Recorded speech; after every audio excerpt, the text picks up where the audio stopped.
"You missed a spot, Omega Trash." The words hit like ice water down her spine. Lyra's hands tightened around the pitchfork handle as she looked up from the stall she was mucking, dirt and straw clinging to her worn clothes.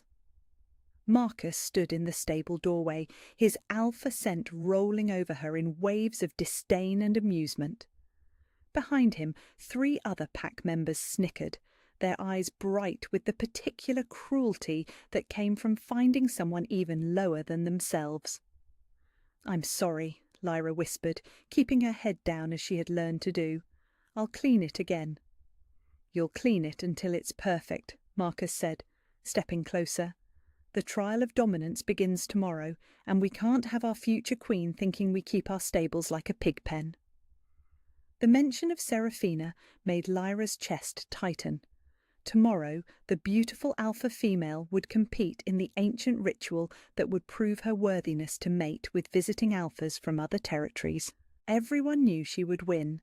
Everyone knew she was destined for greatness, while Lyra was destined for nothing but mucking stalls and scrubbing floors. "Of course not," Lyra said, bowing her head lower. "I understand." "Do you?"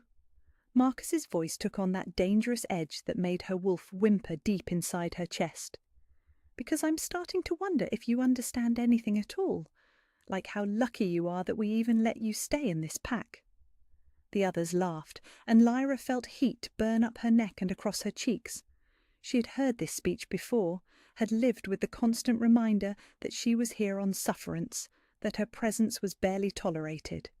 She was the weakest Omega in a pack of strong wolves, unable to shift properly, unable to contribute anything of value. She should be grateful they didn't cast her out to survive alone in the wilderness. "I know," she said quietly. "I'm grateful." "Good." Marcus turned to leave, then paused. "Oh, and Omega, when you're done here, report to the kitchens. They need extra hands preparing for tomorrow's feast. Don't embarrass us in front of our guests." They left her alone with their laughter echoing through the stable halls. Lyra stood perfectly still until she was certain they were gone, then sank down onto a bale of hay and pressed her face into her hands. Tomorrow. The trial of dominance was tomorrow, and the entire pack was buzzing with excitement and anticipation. She had heard the stories since she was a child. Once every 5 years, the pack would host the ancient trial, and alphas from neighbouring territories would come to test their strength against the legendary battle beast. It was both a test of worthiness and a political opportunity, a chance to forge alliances through displays of power and courage. This year was especially important because their pack needed those alliances. Border tensions had been escalating, and their Alpha Prime had made it clear that the right political marriage could secure their future. Seraphina was that political marriage, beautiful, powerful, connected to 3 different Alpha bloodlines through her parents. She was everything the pack needed in a future leader, and tomorrow she would prove it by surviving longer than any other Alpha in the sacred arena. Lyra closed her eyes and tried to imagine it. Seraphina's golden hair streaming behind her as she faced down the battle beast, her movements graceful and deadly, her victory inevitable. The crowd would cheer, the visiting alphas would be impressed, and the mating negotiations would begin immediately. Within a month, Seraphina would be bound to the strongest alpha from the most powerful pack, and their territories would be united against any threat. And Lyra would still be here, mucking stalls and scrubbing floors, invisible and forgotten. Her wolf stirred restlessly in her chest, a sensation that had been growing stronger over the past few weeks. Usually her wolf was as quiet and submissive as the rest of her, content to hide away from the world's cruelties. But lately, something had been different. Lately, her wolf had been pacing and whining, pressing against her ribs like it wanted to claw its way out. Lyra pressed a hand to her sternum and tried to calm the agitation. "Shh," she whispered, to the part of herself that no one else could see. "It's okay. We're okay." But her wolf wouldn't settle, and deep down, Lyra wasn't sure they were okay at all. The sound of voices made her scramble to her feet and grab the pitchfork again. A group of pack members was walking past the stable entrance, their conversation animated with excitement. "They say the Alpha King himself is coming," one of them was saying. "Can you imagine? The Alpha King here for our trial." "Seraphina will catch his eye for sure," another replied. "A mating alliance with the royal pack would secure our borders for generations." "If she can survive the beast," the first voice said, and there was a note of uncertainty there that made Lyra's stomach clench. "No one has lasted more than 3 minutes in that arena in living memory." "Seraphina's different," the second voice insisted. "She's descended from the old bloodlines. If anyone can do it, it's her." Their voices faded as they moved on, but their words echoed in Lyra's head. The Alpha King. She had heard stories about him, whispered tales of his power and ruthlessness, his ability to command respect from even the most dominant wolves. He ruled the largest territory in the northern regions, and his pack was legendary for their strength and unity. If he was coming to witness the trial of dominance, then this was more important than she had realized. This wasn't just about local politics anymore. This was about catching the attention of the most powerful alpha in their world. And Seraphina would do it. Of course she would. She was everything Lyra wasn't: beautiful, powerful, worthy of attention and respect. Tomorrow she would stand in that ancient arena and prove that she deserved to be queen of them all. Lyra returned to her work, shoveling soiled straw and trying not to think about anything beyond the next task, the next chore, the next day of invisible servitude. This was her life, and she had made peace with it long ago. She was nobody special, nobody important, nobody worthy of dreams or desires. But her wolf kept pacing, and somewhere deep in her chest, something that had been sleeping for 23 years was finally beginning to stir. By evening, the pack grounds were transformed. Banners hung from every building, torches lined the pathways, and the great hall buzzed with preparation for tomorrow's festivities. Lyra moved through it all like a ghost, carrying trays and refilling goblets, ignored by everyone except when they needed something from her. She was heading back to the kitchens with another load of dirty dishes when the horns sounded, deep, resonant notes that seemed to shake the very ground beneath her feet. The pack call for assembly.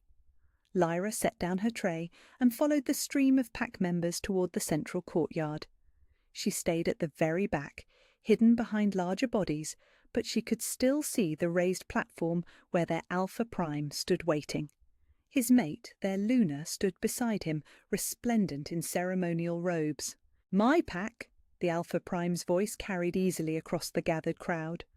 "Tomorrow marks a sacred day in our history. The trial of dominance calls to us, as it has called to our ancestors for 1,000 years, and we are honoured to host not only our neighbouring allies, but royalty itself." A murmur of excitement rippled through the crowd. Lyra found herself holding her breath. "The Alpha King has chosen to witness our trial," the Alpha Prime continued. "His presence honours us beyond measure, and I know that our competitors will rise to meet this moment with the strength and courage that defines our pack." The crowd erupted in cheers and howls of approval. Lyra pressed herself further back, overwhelmed by the surge of emotion and excitement from so many bodies packed close together. Her wolf was going insane, clawing and whining with an intensity that made her feel sick.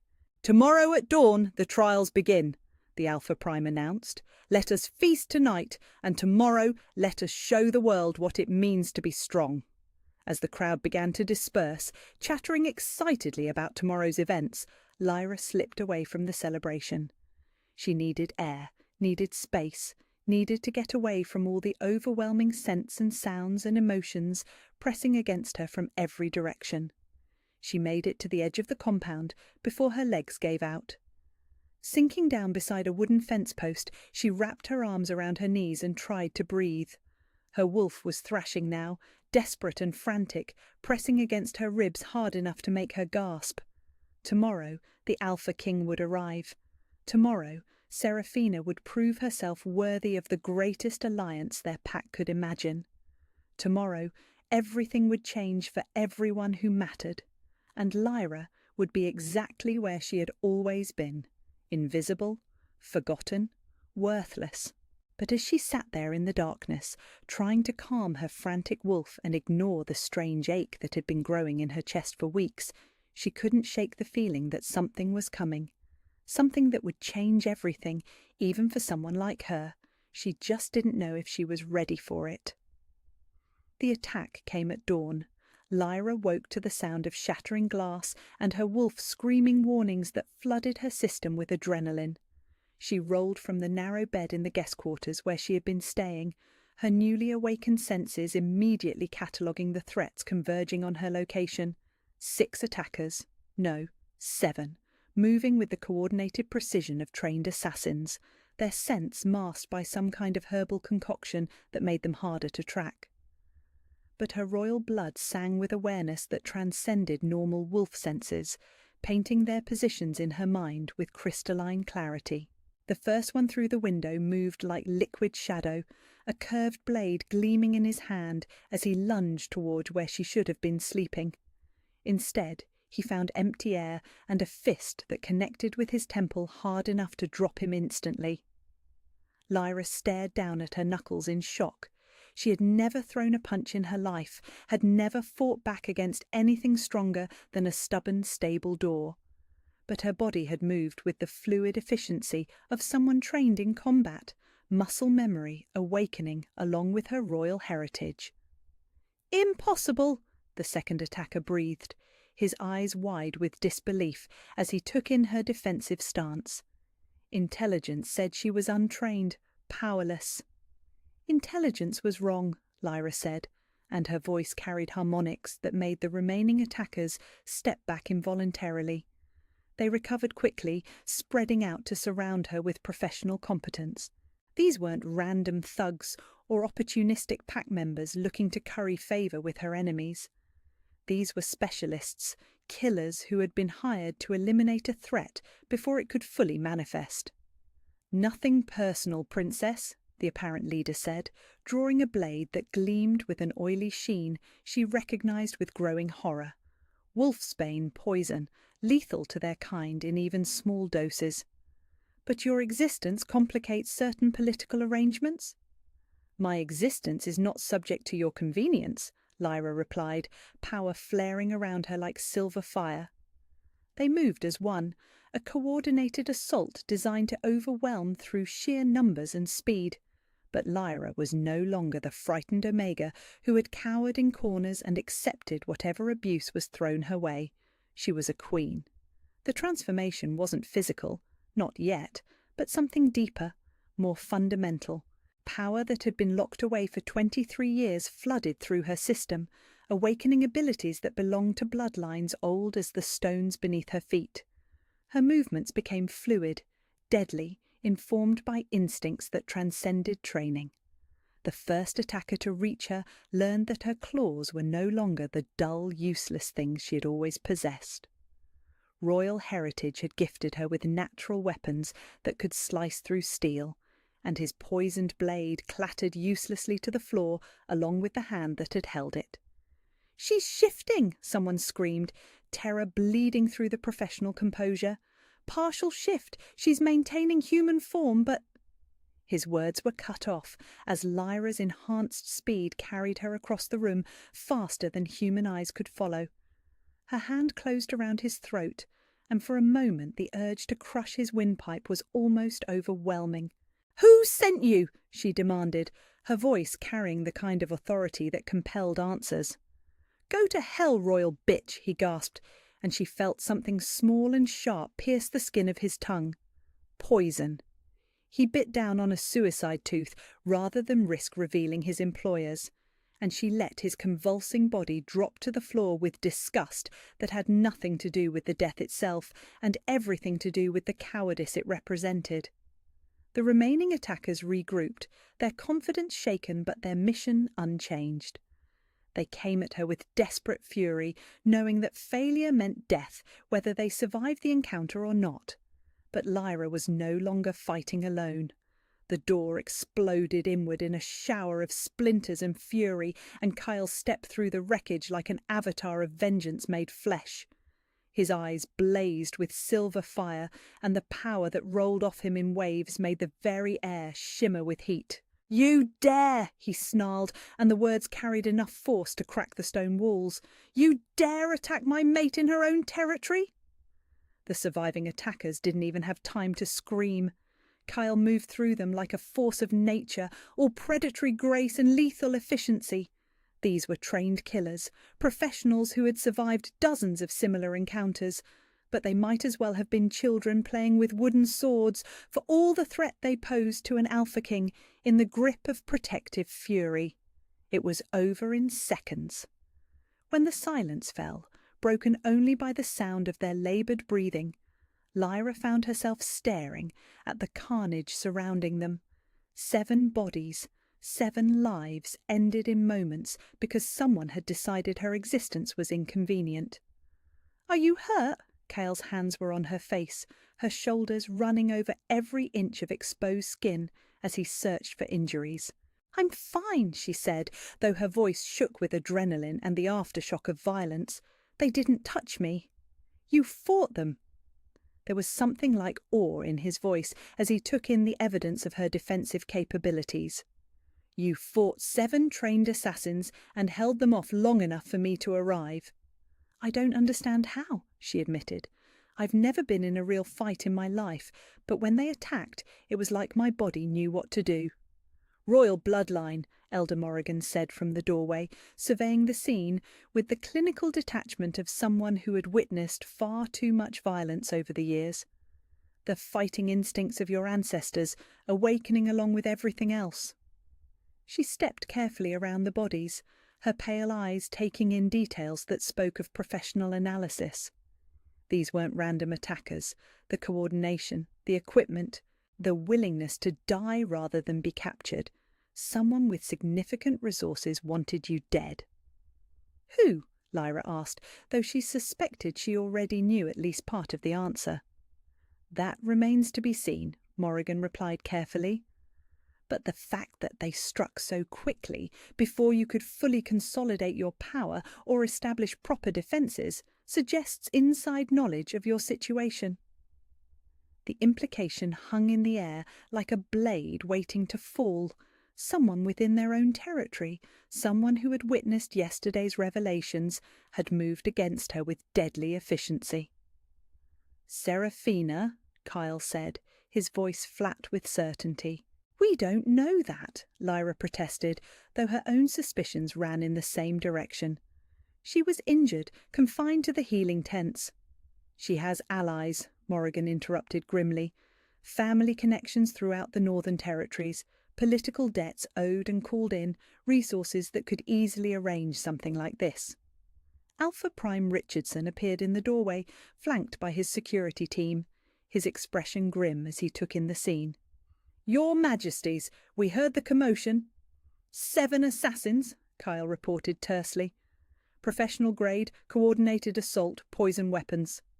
Richardson's face went pale. "In my territory, under my protection." He turned to his security chief, fury radiating from every line of his body. "How did they get past our perimeter?" "We're investigating, sir," the man replied, though his voice carried the uncertainty of someone who knew his competence was being questioned. "Initial reports suggest they may have had inside assistance." "Find out," Richardson ordered. "Find out who helped them, who sent them, and who thought they could murder visiting royalty in my territory without consequences." As the room filled with investigators and security personnel, Kyle drew Lyra aside to a quiet corner where they could speak privately. "This changes things," he said quietly. "The attack proves that your enemies are willing to act quickly and decisively. We can't afford to wait for them to make the next move." "What are you suggesting?" "Acceleration." His silver eyes were hard with determination. "The mating ceremony, the formal recognition of your claim, the political alliances we need to secure your safety, all of it needs to happen faster than we planned." The prospect should have terrified her. A week ago, the idea of standing before the assembled leaders of the Northern Territories and claiming royal authority would have sent her running for the nearest hiding place. But now, with assassin's blood on her hands and the taste of her own power fresh on her tongue, Lyra found herself considering the proposal with something approaching eagerness. "How fast?" "3 days," he said. "I'll send runners to every major pack, demanding their representatives attend the ceremony under royal decree. Anyone who refuses will be marked as an enemy of the crown." "And if they come looking for a fight instead of a celebration?" Kyle's smile was sharp, predatory, full of anticipation that spoke of old battles and hard-won victories. "Then we give them one. But this time you'll be fighting as yourself, not as the frightened girl who spent her life hiding from her own power." Lyra looked around the room at the evidence of violence that had been brought to her doorstep, at the blood and broken glass, and the stark reminder that her enemies would show no mercy in their attempts to eliminate her. 3 days, she agreed, and felt the last vestiges of the Omega Girl she had been crumble away completely. In 3 days she would stand before the assembled might of the Northern Territories and claim her birthright. In 3 days she would bind herself to the most powerful alpha in their world and dare anyone to challenge what the universe itself had declared right. In 3 days she would discover whether queens were born or made. But first she had enemies to identify, allies to gather, and a mate bond to complete before anyone else decided that assassination was preferable to political accommodation. The game had begun in earnest, and Lyra intended to win. The ancient ceremonial grounds had not seen such a gathering in over 30 years. Representatives from every major pack in the Northern Territories filled the sacred stone amphitheatre, their banners snapping in the wind like colourful declarations of allegiance or war. The air thrummed with barely contained tension, power, and the electric anticipation that came when too many dominant wolves gathered in one place. Lyra stood at the edge of the preparation pavilion, her hands steady as she fastened the ceremonial armour that had been crafted in record time by the finest metalworkers in 3 territories. The silver gleamed like captured moonlight, and the ancient runes etched into every piece seemed to pulse with their own inner fire. "You're radiant," Elder Morrigan said, stepping up behind her to adjust the ceremonial cloak that marked her as rightful queen. The fabric was white as fresh snow, edged with silver thread that caught the afternoon light and threw it back in brilliant flashes. "I'm terrified," Lyra admitted, though her voice remained steady. "Good." Morrigan's weathered hands were gentle as they arranged the ancient crown's circlet that would mark her transformation from hidden princess to acknowledged queen. "Terror keeps you sharp, makes you think before you act. Overconfidence has killed more rulers than enemy blades ever have." Through the pavilion's open entrance, Lyra could see the assembled crowd. Hundreds of pack members, visiting dignitaries and territorial leaders, all waiting to witness what would either be a glorious restoration or a spectacular failure.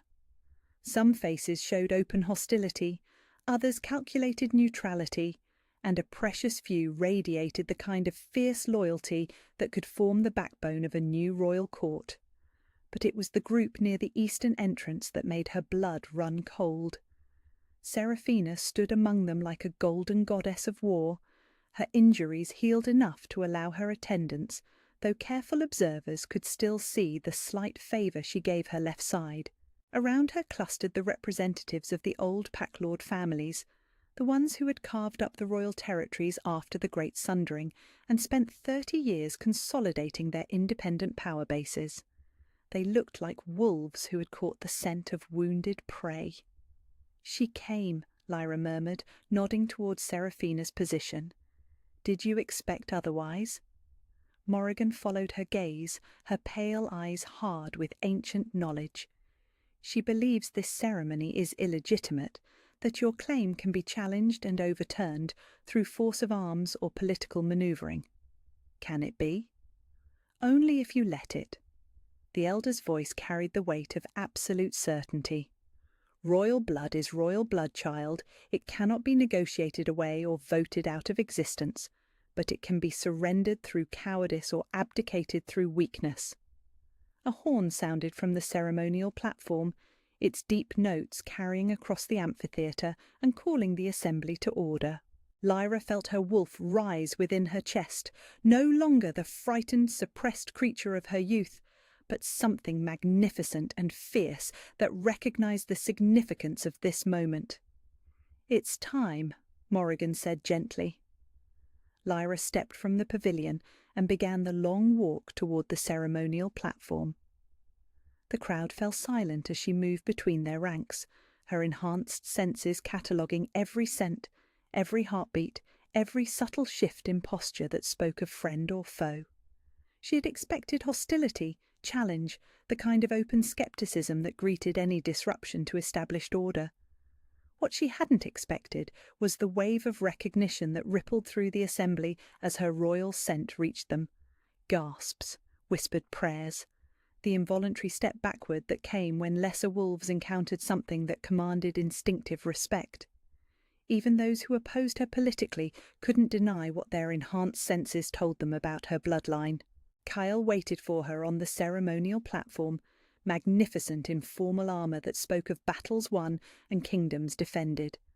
When their eyes met across the sacred space, the mate bond flared between them like golden fire, visible to every enhanced eye present.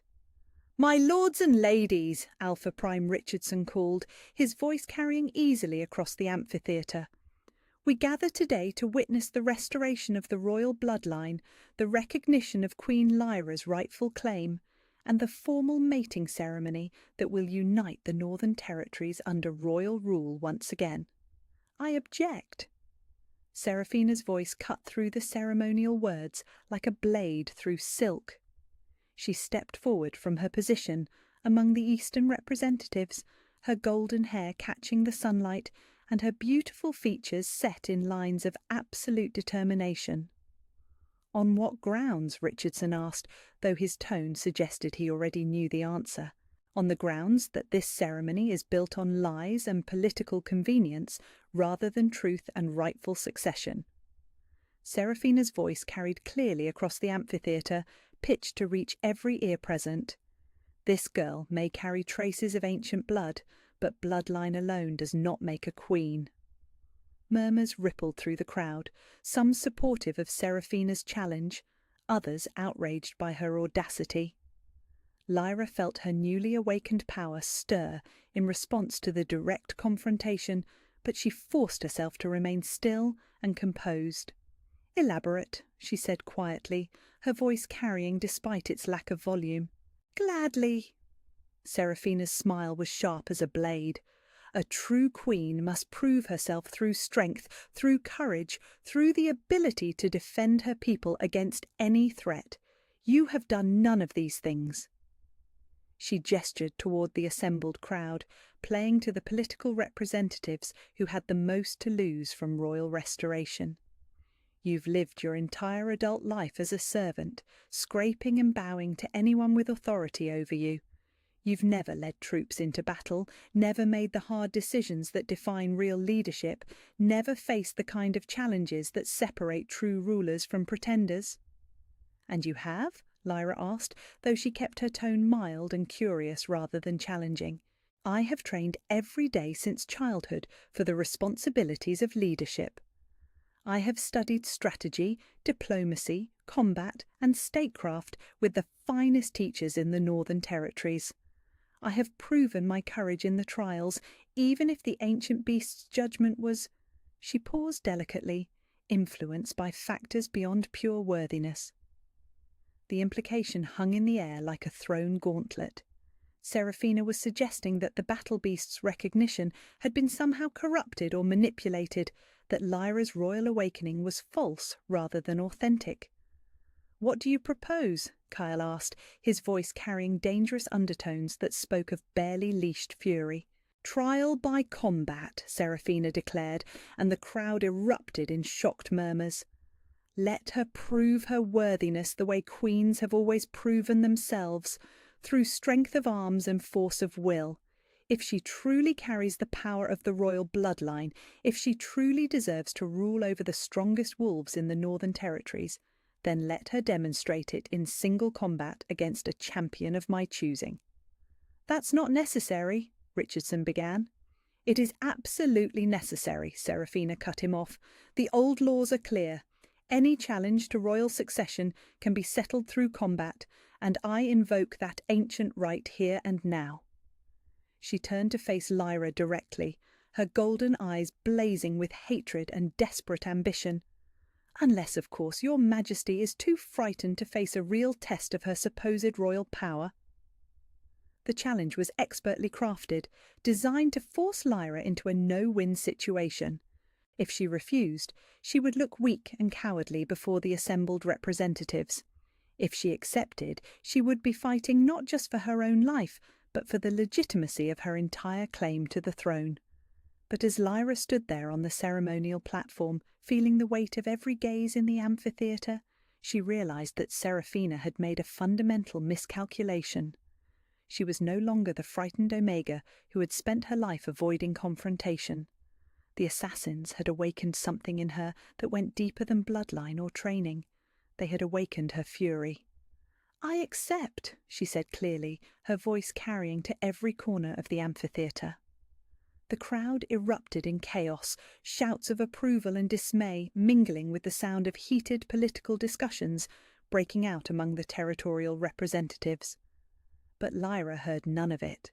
All her attention was focused on the way Serafina's confident smile had frozen on her face, replaced by something that might have been uncertainty mixed with growing fear. "Ah, excellent," Serafina said, though her voice lacked its earlier conviction. "I name myself as champion for the challenge." "No." The word came out with such force that several pack members actually stepped backward. "If you want to invoke ancient law, then we follow it completely. You issued the challenge, which means I choose the terms." Lyra stepped forward, power radiating from her in waves that made the ceremonial platform tremble beneath their feet. "You want to test whether I'm worthy to rule? Then let's settle this the way the old queens did, not through champions or proxies, but face to face, power against power, until one of us yields or dies." For the first time since Lyra had known her, Serafina looked genuinely uncertain. That is, are you frightened?" Lyra asked, throwing the earlier taunt back in her face. "Too weak to face a mere servant girl in single combat?" The trap closed with devastating efficiency. Serafina could no more refuse direct combat than Lyra could have refused the original challenge, not without losing face before the assembled representatives of every major pack in the territories. "Very well," Serafina said, her voice tight with anger and growing desperation. "Direct combat it is!" As the crowd began to clear the ceremonial space for what would either be a coronation or a funeral, Lyra felt the last vestiges of her old self burn away completely. She had been forged in the fires of abuse and neglect, tempered by violence and betrayal, and now she was about to be tested by combat against someone who represented everything she had been taught to accept as superior. But she was no longer accepting anything. She was a queen, and it was time to prove it. The ceremonial combat circle had been cleared and blessed according to the ancient laws, its boundaries marked with sacred stones that gleamed within a fire. Every pack representative in the Northern Territories pressed against the barriers, their enhanced senses focused on what would either be the restoration of royal rule or its final, brutal end. Lyra stood at the circle's eastern edge, her ceremonial armour traded for the simpler leather and steel that would allow for full movement. The weight of the ancient crown circlet had been removed from her brow, but its absence only seemed to emphasize the royal power that radiated from her skin like heat waves rising from summer stone. Across from her, Serafina moved through final stretches with the fluid grace of someone who had trained for combat since childhood. Her golden hair was braided back in a warrior's knot, and the blade at her side sang with the kind of perfect balance that spoke of master craftsmanship and generations of deadly use. "Last chance to yield," Serafina called across the circle, her voice carrying false confidence that didn't quite mask the uncertainty in her golden eyes. Abdicate your false claim, accept your proper place, and I'll make your death quick." "The only thing I'm yielding today," Lyra replied, drawing her own blade with movements that felt as natural as breathing, "is to the truth of what I am." Elder Morrigan stepped forward to officiate, her ancient voice carrying easily across the amphitheatre. "By the old laws and the older blood, let this combat determine truth from falsehood, right from wrong, legitimate rule from usurped power. Let the strongest prove their worth, and let the gods themselves bear witness." She raised a ceremonial staff, carved from heartwood that had grown in soil blessed by the first queens. "Begin!" Seraphina moved first, her blade weaving patterns of deadly beauty as she closed the distance between them with explosive speed. She fought like a master, every strike precise and economical, designed to end the battle with minimal effort and maximum effectiveness. But Lyra wasn't there to receive the attack. She flowed around Seraphina's assault like water around stone, her movements guided by instincts that belonged to bloodlines older than recorded history. The royal heritage that had been suppressed for 23 years had awakened completely now, flooding her system with abilities that transcended normal wolf capabilities. "Impossible," Seraphina breathed, recovering from her missed strikes with professional grace. "You've never been trained. You don't know how to fight." "Don't I?" Lyra asked, and her counterattack came with speed that made the crowd gasp in shock. Her blade sang through the air in arcs that spoke of deadly intent, each strike flowing seamlessly into the next, as if choreographed by powers beyond mortal understanding. This wasn't the desperate flailing of someone learning to fight. This was the unleashed fury of a queen reclaiming what had always belonged to her. Seraphina gave ground, her confident expression shifting to something approaching fear, as she realized that everything she thought she knew about her opponent had been wrong. "The old blood," she whispered. "It can't be this strong. It's been too long, too diluted." "Has it?" Lyra pressed her advantage, her blade work becoming more complex as muscle memory that belonged to her ancestors flowed through her like liquid fire. "Or have you simply never faced someone who carried the full power of the royal bloodline?" The combat shifted from exchange to pursuit as Lyra's awakened abilities began to overwhelm Seraphina's considerable but ultimately mortal skills. Every strike came faster than the last, every combination more deadly, until Seraphina was fighting a purely defensive battle against an opponent who seemed to grow stronger with each passing moment. "This isn't fair," Seraphina snarled, desperation bleeding through her warrior's composure.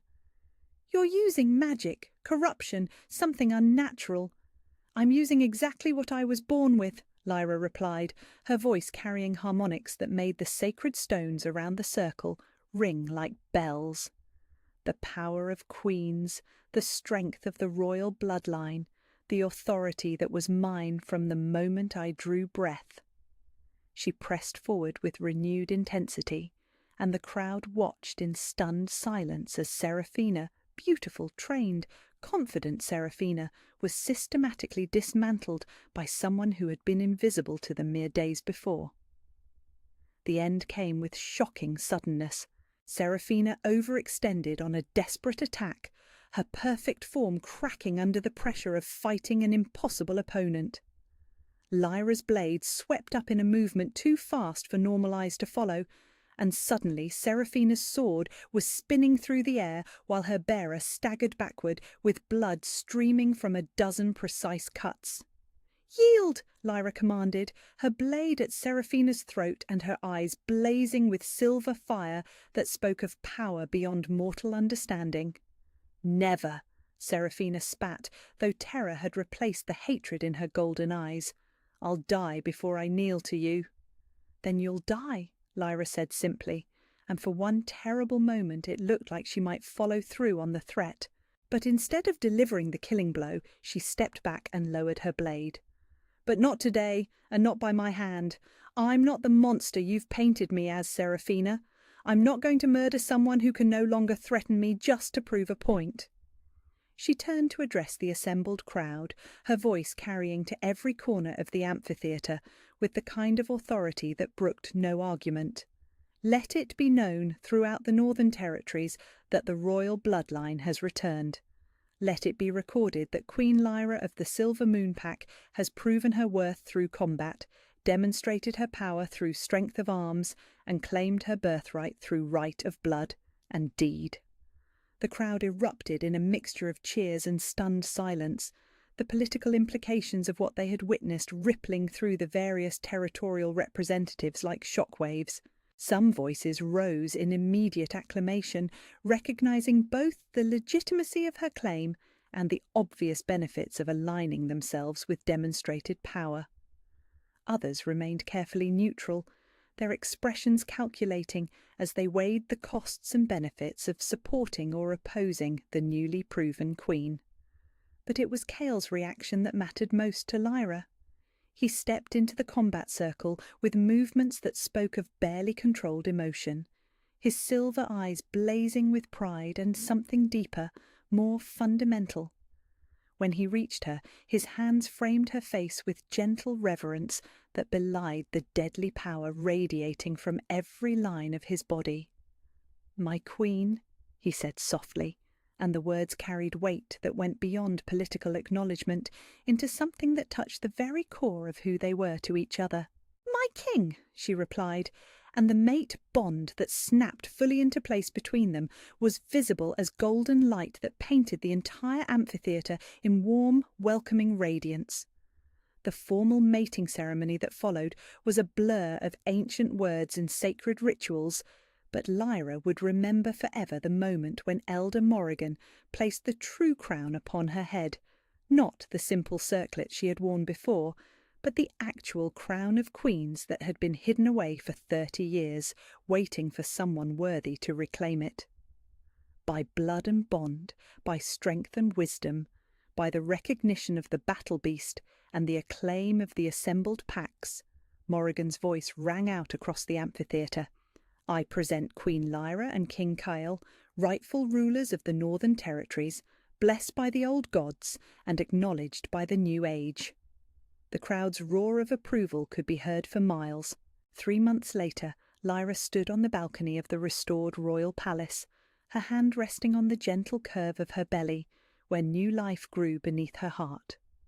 The territories had settled into the kind of prosperous peace that came when strong leadership replaced political chaos, and the various pack lords who had initially opposed her rule had either sworn allegiance or been replaced by those who understood the benefits of unity. Seraphina had been exiled to the far eastern territories, her power broken and her supporters scattered. Some whispered that it was mercy, that a true queen would have executed someone who had tried so hard to destroy her.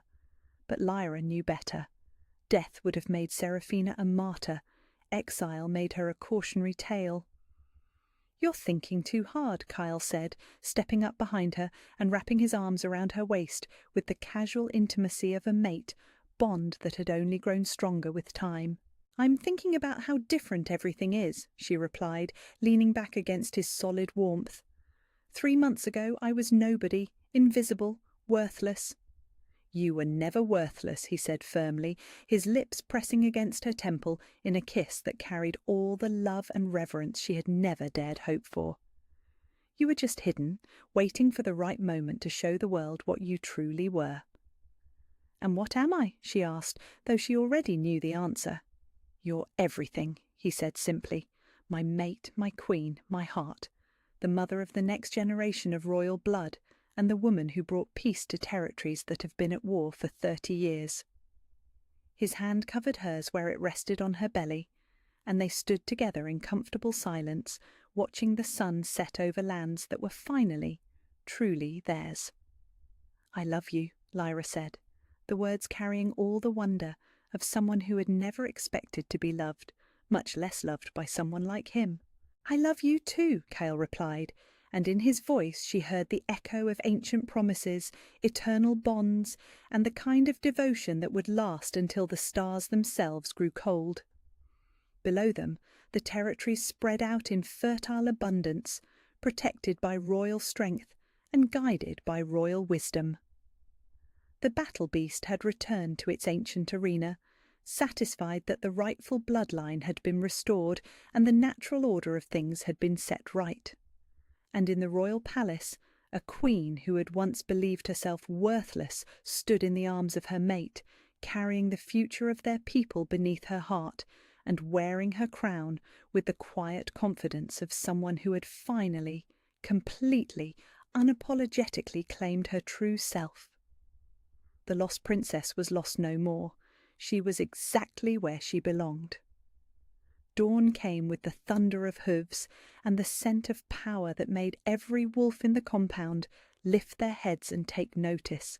Lyra was scrubbing the great hall floors when the royal convoy arrived, but she felt them coming long before she heard the horns announcing their presence.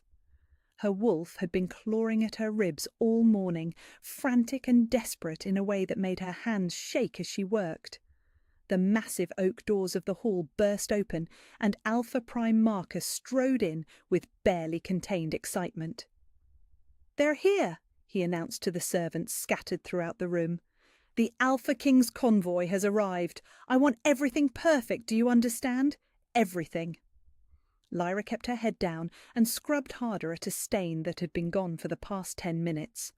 Around her, the other servants scrambled to put finishing touches on decorations and food preparations. The energy in the room was electric, charged with anticipation and barely controlled fear. When royalty visited, there was no room for error. "You!" Marcus pointed directly at her. "Omega, get outside and help with the horses. The royal guard will need their mounts tended." Lyra's stomach dropped.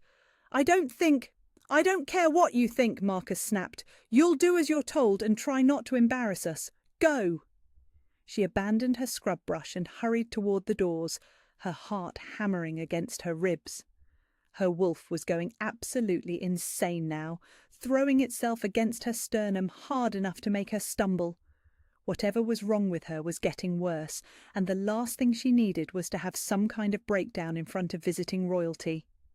The moment she stepped outside, the scent hit her like a physical blow. Pine and winter storm, steel and ancient power. Something wild and untamed that spoke directly to the part of her she kept locked away. Lyra gasped and pressed a hand to her chest, her wolf suddenly going completely silent for the first time in weeks. The abrupt stillness was almost worse than the frantic clawing had been. Across the courtyard, a massive black stallion pawed the ground, its rider still mounted and surveying the pack grounds with eyes like molten silver. Even from this distance, Lyra could see the predatory grace in his posture, the casual authority that radiated from him like heat. This had to be him, the Alpha King.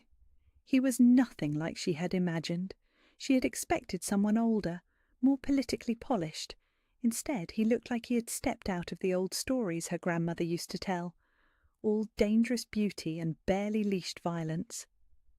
His dark hair caught the morning light, and when he turned his head to speak to one of his companions, she caught a glimpse of a face that was far too handsome to be safe.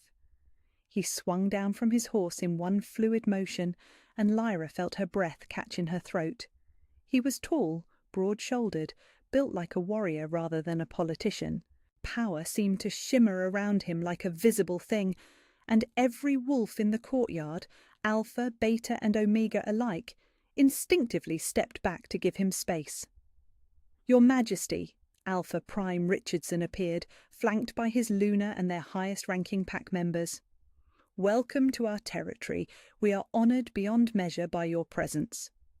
The Alpha King's voice was deep, rich, carrying easily across the courtyard. "The honour is mine, Richardson. I've heard impressive things about your pack's strength."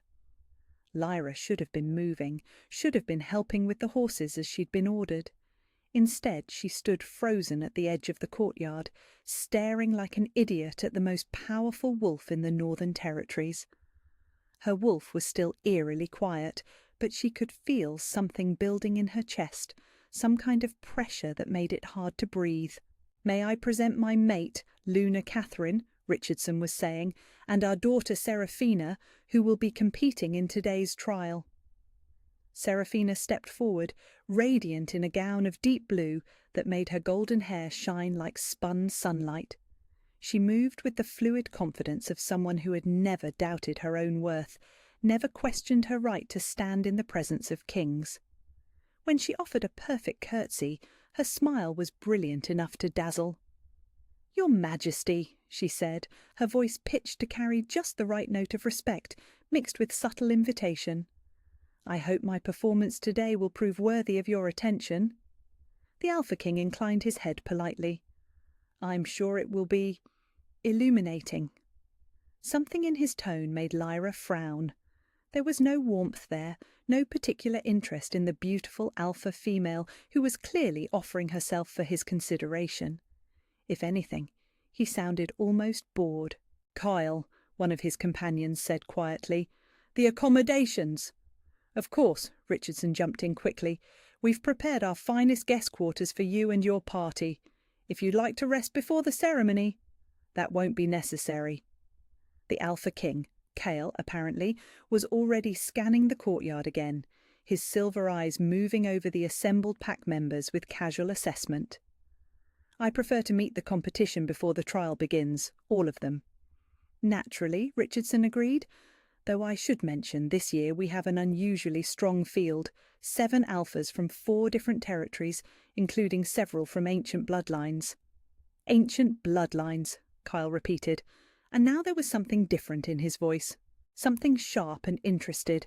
"How ancient?" Before Richardson could answer, Seraphina spoke up. "My own bloodline traces back to the first alphas, Your Majesty. The old magic runs strong in my family."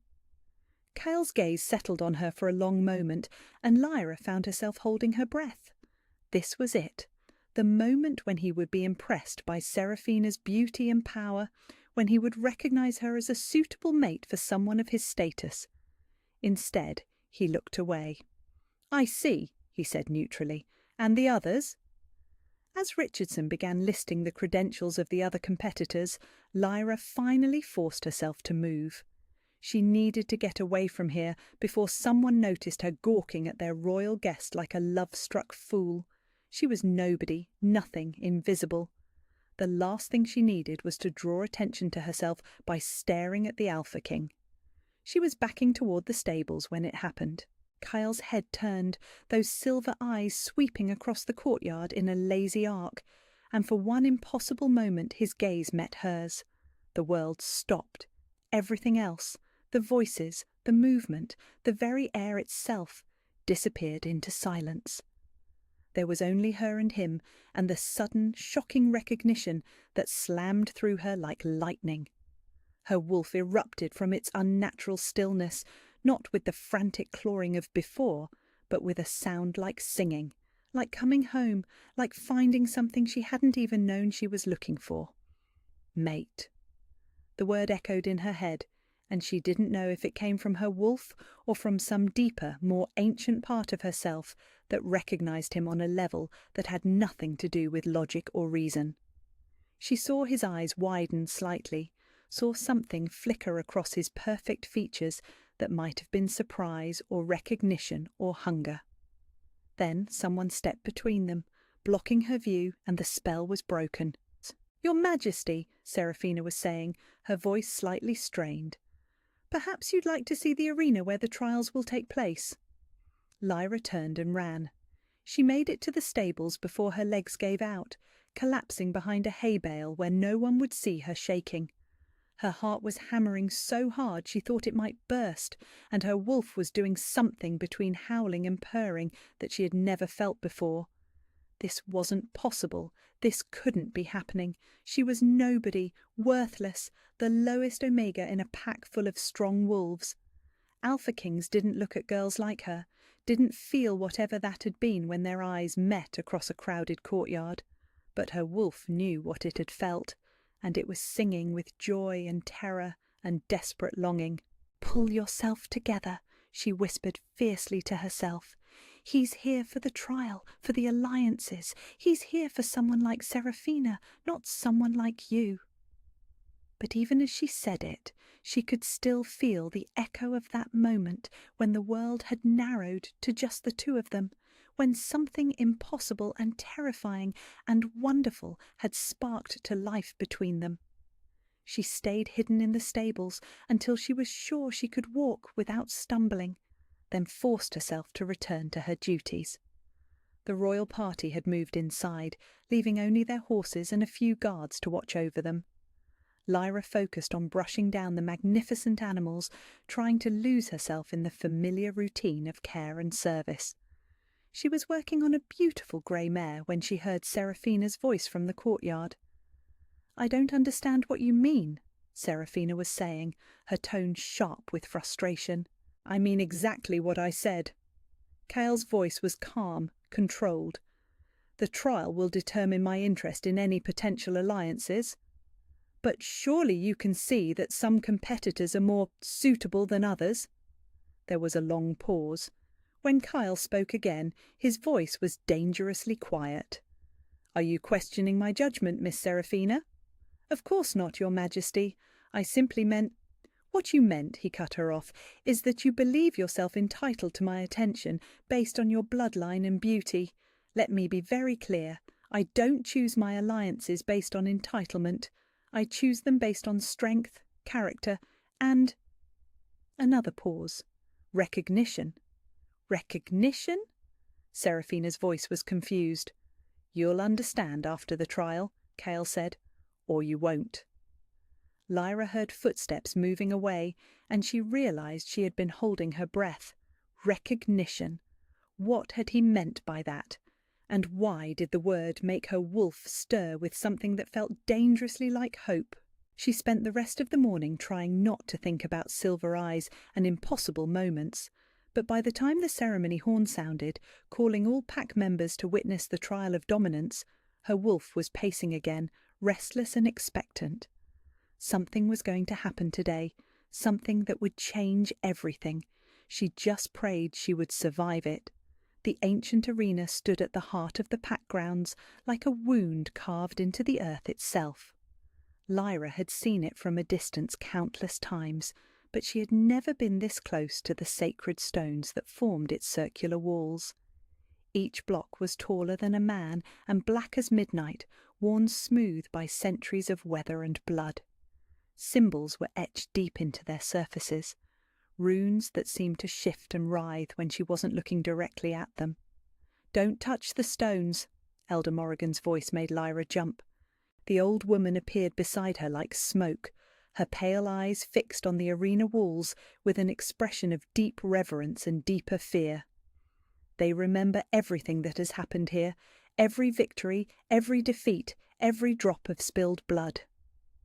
Lyra pulled her hand back from where she had been reaching toward one of the carved symbols. "I'm sorry, Elder. I was just—" curious. Morrigan's gaze shifted to her face, those unnaturally pale eyes seeming to see straight through to her soul. "You feel it, don't you? The pull of this place." "I don't know what you mean." But that was a lie, and they both knew it. Ever since she had stepped into the arena's shadow, something had been building in her chest, a pressure that made her bones ache and her wolf pace in tight, agitated circles. The stones seemed to hum with power, a frequency just below the range of normal hearing that resonated in her very bones. "The battle beast has called this place home for over 1,000 years," Morrigan said, settling onto a stone bench that had been carved directly from the arena wall. "Legend says it was bound here by the first Alpha King, tasked with testing the strength and courage of those who would lead our people." Lyra had heard the stories, of course. Every child in the pack grew up on tales of the legendary creature that dwelt in the arena's depths. But hearing them here, surrounded by the weight of ancient power, made them feel less like stories and more like prophecies. "What does it look like?" she asked, then immediately regretted the question. She was supposed to be helping prepare for the trial, not pestering the pack elder with foolish curiosity. Morrigan smiled, but there was no warmth in it. "That depends on who you ask.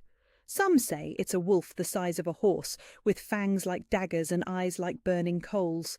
Others claim it's something older, something from before the time when our people learned to take human form." Her voice dropped to barely above a whisper, but everyone agrees on one thing. It has never been defeated, not once in 1,000 years. Then why do the trials continue? Lyra asked. If no one can win? Because the beast doesn't fight to kill, Morrigan said. It fights to measure.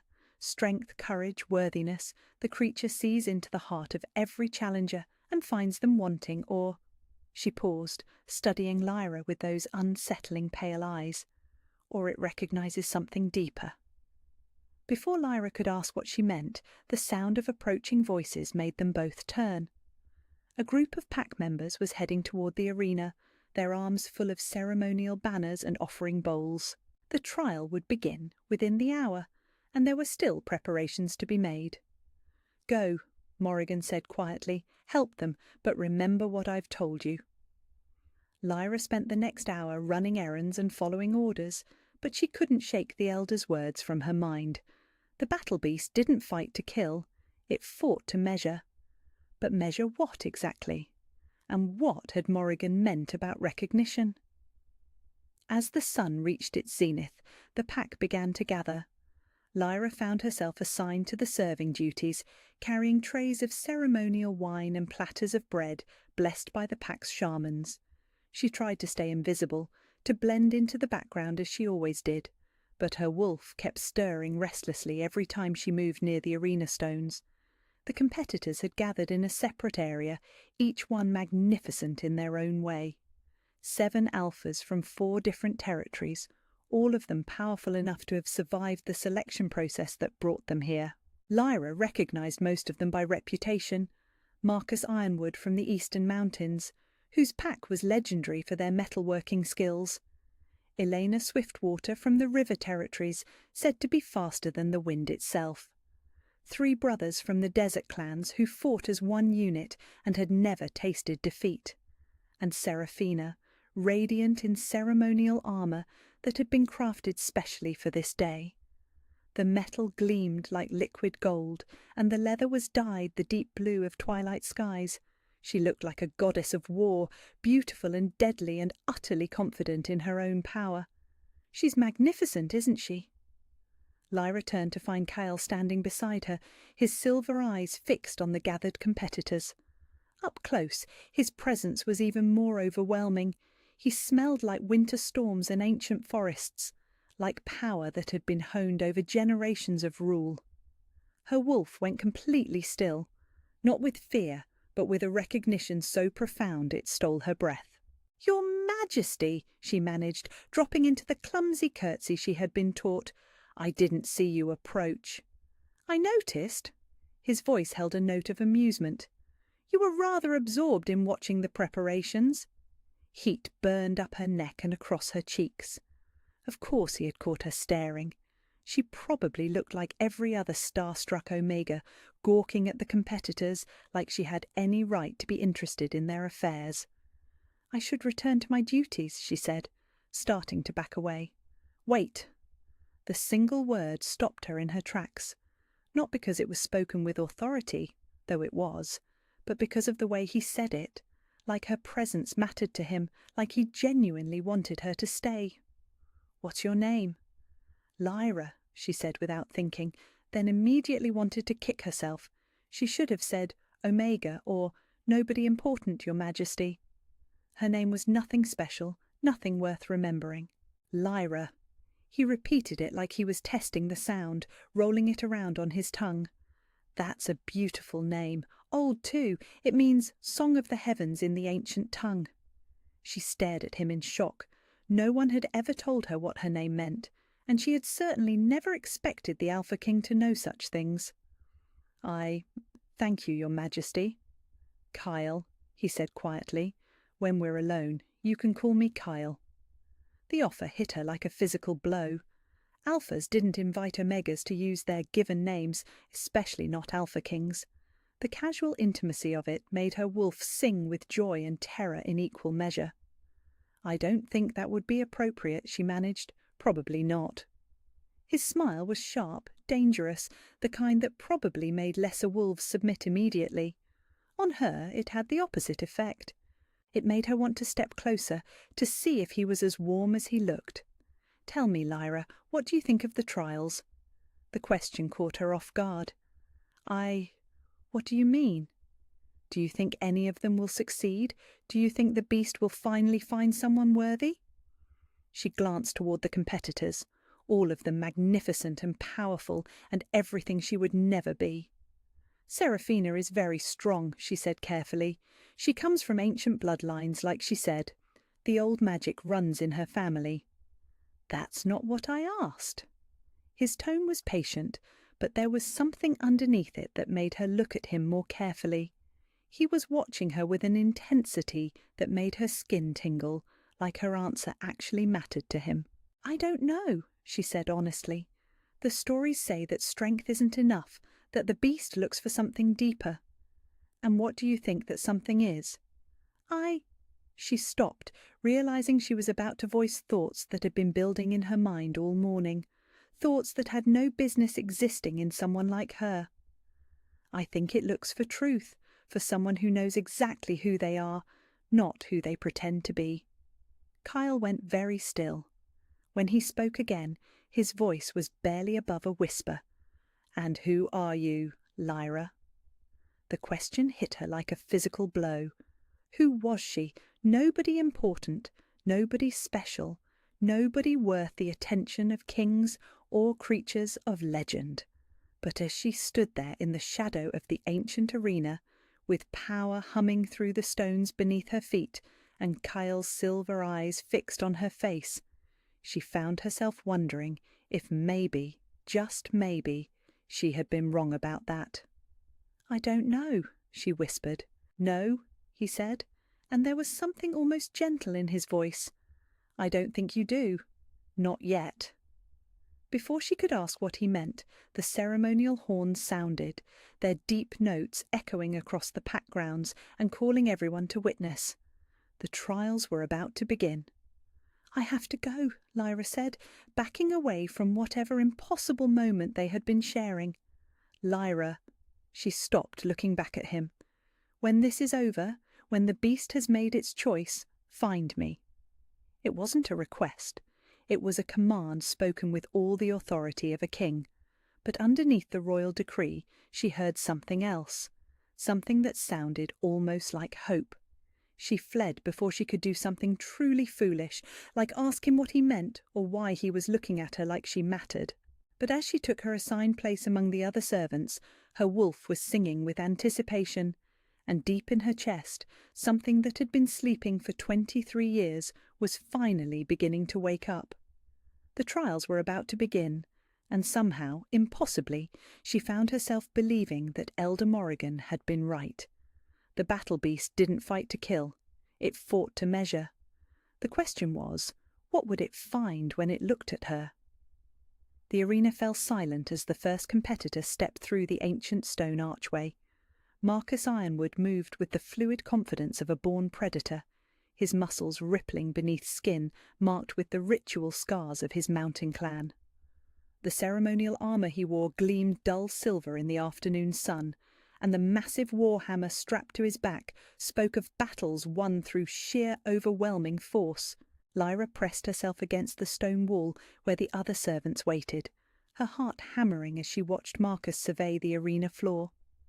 The circular space was larger than it appeared from outside, easily 100 feet across, with walls that rose 30 feet into the air. Ancient drainage channels carved into the stone floor told a story of blood spilled and washed away over countless centuries. "Begin!" Alpha Prime Richardson called from the royal viewing platform. For a moment, nothing happened. Marcus stood in the centre of the arena, turning slowly, his enhanced senses searching for any sign of his opponent. The crowd held its breath, tension crackling through the air like lightning before a storm. Then the stones began to sing. It started as a low hum, barely audible, rising from the arena floor itself. The ancient runes carved into the walls began to glow with pale silver light, and the air shimmered like heat waves rising from sun-baked earth. Lyra felt her wolf scramble to its feet inside her chest, every instinct screaming danger, even as something deeper purred with anticipation. The battle beast rose from the shadows. Lyra had expected something large, something frightening. She had not expected something impossible. The creature that emerged from what had appeared to be solid stone defied every law of nature she understood. It was wolf-shaped but wrong, as if someone had taken the concept of wolf and magnified it into something that belonged in nightmares and legends. Its fur was the colour of starlight, silver-white that seemed to absorb and reflect light simultaneously. It moved with liquid grace, despite its massive size, easily as large as a draught horse but infinitely more deadly. When it opened its mouth, fangs longer than Lyra's fingers gleamed like polished ivory, and its eyes burned like molten gold, ancient and intelligent and utterly alien. Marcus stumbled backward, his confidence evaporating in the face of something that should not exist. His warhammer felt suddenly inadequate in his hands, a child's toy brought to face a force of nature. The battle beast studied him for a long moment, head cocked with almost curious interest. When it moved, it was faster than thought, faster than fear, faster than anything that size had any right to be. Marcus lasted exactly 47 seconds. He fought well, Lyra had to admit. His hammer connected twice, solid blows that would have shattered the bones of any normal opponent. But the battle beast flowed around his attacks like water, like smoke, like something that existed partially outside the physical world. When it finally struck, a casual swipe of one massive paw, Marcus went flying across the arena to crash into the stone wall with sickening force. He didn't get up. "Healing team to the arena floor!" Richardson called, his voice carefully neutral despite the shocked murmurs rising from the crowd. "Next competitor, prepare yourself." As the healers rushed to collect Marcus's unconscious form, Lyra found herself assigned to the medical tent. Her hands shook as she helped tend to wounds that should have been fatal. Ribs cracked like kindling, internal bleeding that painted his skin purple and black, a concussion that left him babbling incoherently about golden eyes and silver fire. "He'll live," the head healer announced after what felt like hours, "but he won't be fighting again any time soon." 2 more competitors followed Marcus into the arena. Elena Swiftwater, whose legendary speed proved utterly inadequate against an opponent that moved like liquid lightning. Thomas Ravenclaw, whose family's gift for battle strategy meant nothing when faced with a creature that seemed to anticipate his every move before he made it. Neither lasted longer than Marcus had. By the time the 4th competitor was being carried from the arena floor, the mood of the crowd had shifted from excitement to something approaching dread. This wasn't a trial anymore. It was a demonstration of just how outmatched they all were against something that belonged in myths and legends. "The creature isn't even trying," Lyra heard someone whisper as she helped clean wounds that would leave permanent scars. "It's playing with them." The observation sent ice down her spine because she could see that it was true. The battle beast wasn't fighting with killing intent. It was testing, measuring, finding each competitor wanting and dismissing them with almost casual contempt. But testing for what? She was still pondering that question when Seraphina stepped into the arena. If the other competitors had been impressive, Seraphina was magnificent. Her ceremonial armour caught the light like captured sunfire, and she moved with the fluid confidence of someone who had never doubted her own superiority. The blade at her side was ancient, passed down through generations of her bloodline, and when she drew it, the steel sang with power. "This one is different," Elder Morrigan murmured beside her.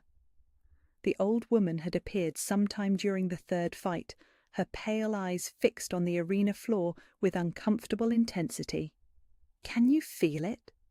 Lyra could feel it. Something in the air had changed when Seraphina entered the arena, a charge of power that made the hair on her arms stand on end. The battle beast felt it too, rising from its resting crouch with something that might have been interest flickering in those impossible golden eyes. "She has the old blood," Morrigan continued, "not just wolf, but something older, something that remembers the time before humans learned to shift." Seraphina raised her blade in formal salute, the gesture graceful and deadly. "I am Seraphina of the Golden Bloodline," she called, her voice carrying clearly across the arena. "I come seeking recognition." The battle beast tilted its massive head, studying her with an intensity it hadn't shown the other competitors. For a moment, hope flickered in Lyra's chest. Maybe this time would be different. Maybe Seraphina's ancient bloodline would be enough. When the creature moved, it was with the same impossible speed, but there was something different about its attack. More focused, more serious, as if it recognized that this opponent might actually be worth its full attention. Seraphina met its charge head-on, her blade weaving patterns of light and steel that spoke of decades of training and bloodline gifts that enhanced her already considerable skill. She was fast, faster than should have been possible, her movements a blur of deadly grace. For the first time since the trials began, the battle beast was forced to work for its victory. They danced across the arena floor, predator and warrior locked in a deadly ballet that left scorch marks on the ancient stones. Seraphina's blade found its mark twice, drawing thin lines of silver fire from the creature's impossibly tough hide. The crowd roared its approval, finally seeing the fight they had come to witness. But Lyra could see what the crowd couldn't, could see the way the battle beast's attacks remained just slightly restrained, the way it avoided dealing killing blows even when it had clear opportunities. It was still testing, still measuring. And after 5 minutes of spectacular combat, it found Seraphina wanting. The end came swiftly. The battle beast feinted left, then struck from the right, one massive paw connecting with Seraphina's chest armour. The metal crumpled like paper, and she flew backward to crash into the arena wall with a sound like breaking bells. She tried to rise, blood streaming from a dozen wounds, her perfect features twisted with pain and rage and disbelief. "No!" she gasped, struggling to lift her blade with hands that shook from shock and blood loss. "I am of the ancient bloodlines. I am worthy. I am—" The battle beast approached her with something that might have been gentleness, lowered its massive head, and breathed across her face. Whatever it exhaled, it sent Seraphina into unconsciousness so deep she went completely limp. "Healing team," Richardson called, but his voice lacked its earlier confidence. If Seraphina couldn't pass the trial, if the ancient bloodlines weren't enough, then what hope did any of them have? As the healers rushed to collect their fallen golden princess, Lyra found herself helping to prepare the medical supplies they would need. Seraphina's wounds were the worst yet. Not fatal, but devastating. Her ribs were cracked, her left arm clearly broken, and the places where the creature's claws had found gaps in her armour would leave scars that no amount of healing could completely erase. But it was the look in Seraphina's eyes when she briefly regained consciousness that truly frightened Lyra. The look of someone whose entire worldview had just been shattered, whose certainty in her own worth had been found wanting by something older and more powerful than she could comprehend. "I don't understand," Seraphina whispered as the healers worked over her. "I am everything the stories say to be. I have the blood, the training, the power. Why wasn't I enough?" No one had an answer for her. As evening approached and the remaining 3 competitors nursed their terror and tried to find courage for what might be their final battle, Lyra couldn't shake the feeling that they were all missing something crucial. The battle beast wasn't looking for strength or skill or ancient bloodlines. It was looking for something else entirely, something none of them possessed. Something that had to do with the way Elder Morrigan kept glancing at her with those unsettling pale eyes, and the way Cale watched the trials with an expression of growing anticipation rather than disappointment. The question was, what were they waiting for? And why did Lyra have the terrible suspicion that she was about to find out? The healing tent fell silent except for Seraphina's laboured breathing and the soft murmur of the healers working over her broken body. Lyra knelt beside a basin of bloodied water, wringing out cloth after cloth stained crimson with the evidence of the battle beast's devastating power. Each piece of fabric told a story of dreams shattered and certainties destroyed. "This is your fault," Seraphina's voice cut through the quiet like broken glass. Lyra looked up in shock to find golden eyes blazing with hatred and pain fixed on her face. Seraphina was trying to sit up despite the healer's protests. Her perfect features twisted with rage and something that looked dangerously close to madness. "I'm sorry," Lyra whispered, confusion making her voice shake. "You heard me, Omega." Seraphina spat the word like a curse. "This is your fault. Your presence here, your pathetic existence poisoning everything you touch." The head healer tried to press Seraphina back down onto the cot. "Miss Seraphina, you need to rest. The trauma to your ribs—" "Don't touch me," Seraphina snarled, her eyes never leaving Lyra's face. "I want everyone out, everyone except her." The healers exchanged worried glances. "Miss Seraphina, that's not advisable. Your injuries—" "Are my concern." Power rolled off Seraphina in waves, the kind of alpha dominance that made lesser wolves submit immediately. Even injured, even broken, she was still dangerous, still used to having her orders obeyed without question. "Leave us. Now." Reluctantly, the healers filed out of the tent, leaving Lyra alone with the woman who had been expected to become their pack's future queen. Seraphina struggled to sit up fully, her breath coming in sharp gasps that spoke of cracked ribs and internal damage. "Do you know what I am?" Seraphina asked, her voice deadly quiet. Lyra pressed herself back against the tent wall, every instinct screaming at her to run. "You're Seraphina of the Golden Bloodline, daughter of—" "I am descended from the first Alphas," Seraphina cut her off. "My great-grandmother was the last true queen of the Northern Territories before the packs scattered into smaller groups. My bloodline traces back through 7 centuries of rulers and warriors and legends. I was bred for greatness, trained from birth to be worthy of the most powerful mates in our world." She paused, struggling for breath, and when she continued, her voice was thick with bitter fury. "I have trained every day since I could walk. Combat, strategy, politics, diplomacy. I have mastered every skill a queen could need. I speak 4 languages fluently. I can negotiate treaties that would secure our pack's future for generations. And I can fight with blade and claw and tooth with equal deadly grace."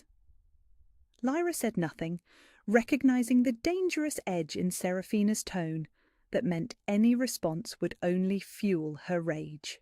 "I am beautiful," Seraphina continued, her hands clenching into fists despite the pain it must have caused.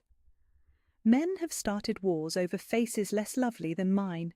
I am intelligent, powerful, connected to every major bloodline in the Northern Territories. I am literally everything the stories say a queen should be." Her voice rose, becoming sharp enough to cut. "So tell me, Omega, why did that creature find me wanting? Why did it look at me, with all my power and breeding and perfection, and decide I wasn't good enough?" "I don't know," Lyra said honestly, though every word felt like stepping through a minefield. "I'm sorry you were hurt. I'm sorry the trial didn't—" "You're sorry." Seraphina's laugh was ugly, bitter as poison. "You think your pity means anything to me? You think I want sympathy from something like you?" She tried to stand, nearly fell, and caught herself against the tent pole with a gasp of pain that turned immediately back into rage. "You want to know what I think happened out there?" Seraphina's eyes glittered with dangerous intensity. "I think that creature is broken, corrupted. I think 1,000 years of isolation has driven it mad, and now it can't recognize true worth when it sees it." Lyra remained silent, but something in her chest was beginning to burn. Not anger exactly, but something deeper. Something that whispered that maybe Seraphina's worth wasn't as absolute as she believed. "Or," Seraphina continued, her voice dropping to a whisper that was somehow more frightening than her shouts, "someone interfered, someone who doesn't want to see me succeed, Someone who has been working against me from the shadows, poisoning my chances, sabotaging everything I've worked for my entire life. Her gaze fixed on Lyra with laser intensity. Someone like you. That's ridiculous, Lyra said, finally finding her voice. I'm nobody. I don't have any power to interfere with anything. Don't you? Seraphina pushed herself away from the tent pole, swaying but determined to close the distance between them. Don't you find it interesting that you're always around when things go wrong for me? That you were in the arena today, close enough to disrupt the trial with your pathetic Omega scent? I was assigned to help with the preparations. I didn't choose. You didn't choose. Seraphina's voice was mockingly sweet. Poor little Lyra, never choosing anything, never responsible for anything, just a victim of circumstances beyond her control. She was close enough now that Lyra could see the flecks of gold in her eyes, could smell the blood and pain and fury radiating from her skin. Let me tell you something, Omega, Seraphina whispered. I know what you are. I know what you've been pretending not to be. And when I recover from this temporary setback, when I find a way to prove my worth, despite whatever interference you and your allies have been running, I'm going to make sure everyone else knows too. I don't understand. Of course you don't. Seraphina's smile was sharp enough to draw blood. You've spent so long playing the innocent victim that you've started to believe your own lies, but I see through you. I see the way you watch things you shouldn't be interested in, the way you're always in places you don't belong, the way certain people look at you when they think no one is paying attention. Heat flooded Lyra's cheeks. Was Seraphina talking about Kyle? Had someone noticed the impossible moment they had shared earlier? I see I've struck a nerve, Seraphina purred. Good, because I want you to understand something very clearly. This isn't over. My failure today was temporary, a minor setback caused by circumstances beyond my control, but I will find a way to claim what is rightfully mine. She leaned closer, her breath hot against Lyra's ear. And when I do, when I take my place as queen of this pack and mate to the most powerful alpha in the Northern Territories, I'm going to remember every slight, every moment of disrespect, every instant of interference. And you, dear little Omega, are going to pay for every single one. Lyra pressed herself back against the tent wall, her heart hammering with fear and something else she couldn't name. I never did anything to hurt you. No? Seraphina's laugh was like breaking glass. Then explain to me why the Alpha King spent more time watching you today than he did evaluating the competitors. Explain why he sought you out for private conversation while I was preparing for the most important moment of my life. Lyra's blood turned to ice. Someone had seen them talking. Someone had noticed Kale's inexplicable interest in a worthless Omega, and now Seraphina knew about it. I don't know why he spoke to me, Lyra said honestly. I didn't ask for his attention. Of course you didn't. Seraphina's voice was poisonously sweet. Poor innocent Lyra, never asking for anything, never wanting anything beyond her humble station. Tell me, what did you discuss during your little private chat? Nothing important. He asked about the trials. Liar. The word hit like a slap. He doesn't discuss trial strategy with servants. He doesn't waste his time on meaningless small talk with Omegas who don't matter. So what did he really want? When Lyra didn't answer, Seraphina's expression hardened into something truly dangerous. It doesn't matter, she said finally. Whatever game you think you're playing, whatever delusions you've built up in that empty little head of yours, they end now. The Alpha King came here to find a mate worthy of his bloodline and status. He came here to find someone like me, not some pathetic creature who can't even shift properly. She straightened, wincing at the pain, but refusing to show weakness. So here's what's going to happen. You're going to stay away from him. You're going to disappear back into the shadows where you belong, and you're going to remember your place. Because if I catch you sniffing around what's mine again, if I see you trying to interfere with what I've spent my entire life working toward, I will destroy you. The threat hung in the air between them, heavy with promise and genuine malice. Seraphina meant every word, and they both knew she had the power to make good on it. "Do we understand each other, Omega?" Lyra nodded, not trusting her voice to work properly. "Good." Seraphina turned away, then paused at the tent entrance. "Oh, and Lyra? When the remaining trials conclude and the Alpha King realizes that none of these pathetic competitors are worthy of him, when he turns to the only logical choice and claims me as his mate, despite today's temporary setback, I want you to remember this conversation.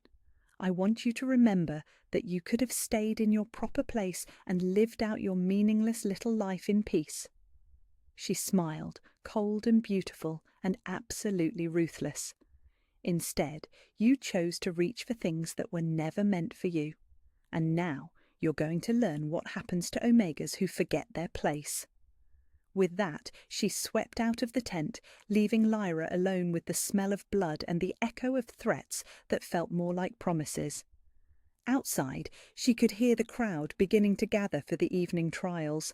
3 competitors remained, and tomorrow would bring the conclusion of the ancient ritual that had already shattered so many dreams.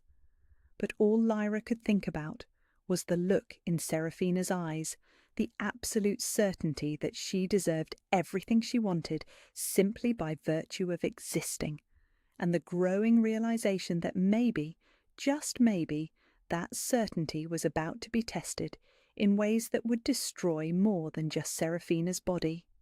Maybe it was about to destroy her entire world.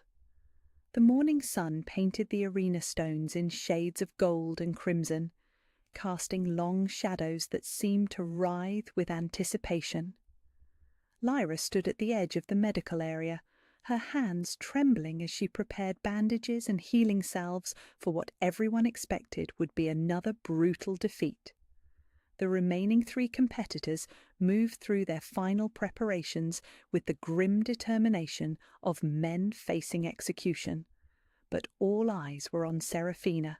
She stood at the arena's edge like a goddess of war, her golden armor replaced with something even more magnificent. The new suit had been crafted overnight by the pack's finest metalworkers, incorporating protective runes and blessed silver that gleamed like captured starlight. Her injuries from the previous day had been treated by the most skilled healers, though Lyra could still see the careful way she held herself, the slight favour of her left side that spoke of ribs still mending. "She shouldn't be fighting," Lyra whispered to the healer beside her. "Her injuries—" "Try telling her that," the woman replied grimly. "She threatened to challenge anyone who tried to stop her. Said she'd rather die in the arena than live with the shame of yesterday's failure." Seraphina's voice carried across the courtyard as she addressed the gathered crowd, her words ringing with renewed confidence and barely contained fury. "My pack brothers and sisters," she called, raising her newly forged blade high above her head. "Yesterday I was unprepared for the ancient power that dwells within these sacred stones. I underestimated the cunning of a creature that has tested our people for 1,000 years." The crowd murmured agreement, eager to believe that their golden princess had simply been caught off guard rather than found truly wanting. "But I am Seraphina of the Golden Bloodline," she continued, her voice rising with passionate intensity. "I carry the blood of queens and the strength of generations of warriors who never knew defeat. The battle beast may have surprised me yesterday, but today I come prepared. Today I come with the full knowledge of what I face." She turned toward the royal viewing platform where Kyle sat in silent observation, his silver eyes unreadable. When she spoke again, her words were clearly meant for him. "Today I will prove beyond question that I am worthy to stand beside the strongest alpha in the Northern Territories. I will demonstrate the power of the ancient bloodlines, the courage that has defined my family for 7 centuries, and the strength that makes me the only logical choice for a queen." Kyle's expression didn't change, but Lyra caught something flickering in his eyes that might have been amusement or pity. Beside him, Alpha Prime Richardson nodded approvingly, clearly pleased with Seraphina's renewed determination. "The trials will resume," Richardson announced. "May the strongest prove their worth." But instead of waiting for the remaining male competitors, Serafina strode directly toward the arena entrance. Her movements were fluid, confident, showing no trace of the pain that must be radiating from her half-healed injuries. "I claim the right of precedence," she called, her voice carrying to every corner of the pack grounds. "As the highest-ranking competitor by bloodline, I demand the right to face the beast first." The crowd erupted in approval. This was the Serafina they knew and loved, proud, fierce, unwilling to accept defeat. She looked like everything a queen should be as she stepped through the ancient stone archway, her armour catching the morning light and throwing it back in brilliant flashes. The arena fell silent. Lyra pressed closer to the stone wall, her wolf stirring restlessly as the familiar pressure began to build in the air. The runes carved into the arena walls began their soft glow, and the temperature seemed to drop despite the warm morning sun. "She's different today," Elder Morrigan appeared beside her, as she always seemed to do. "Can you feel it?" Lyra could feel it. There was something harder about Serafina, something desperate and dangerous that hadn't been there during her first attempt. She moved like someone with nothing left to lose, and that made her infinitely more unpredictable. The battle beast rose from the shadows with its usual impossible grace, but this time something was different in its bearing as well. Where yesterday it had seemed almost curious about Serafina, today there was a kind of wariness in its golden eyes, as if it recognized that this challenger had been changed by failure, hardened into something potentially more dangerous. "I have returned," Serafina called, raising her blade in formal salute. "I am Serafina of the Golden Bloodline, and I will not be found wanting again." The battle beast tilted its massive head, studying her with that unnerving intelligence.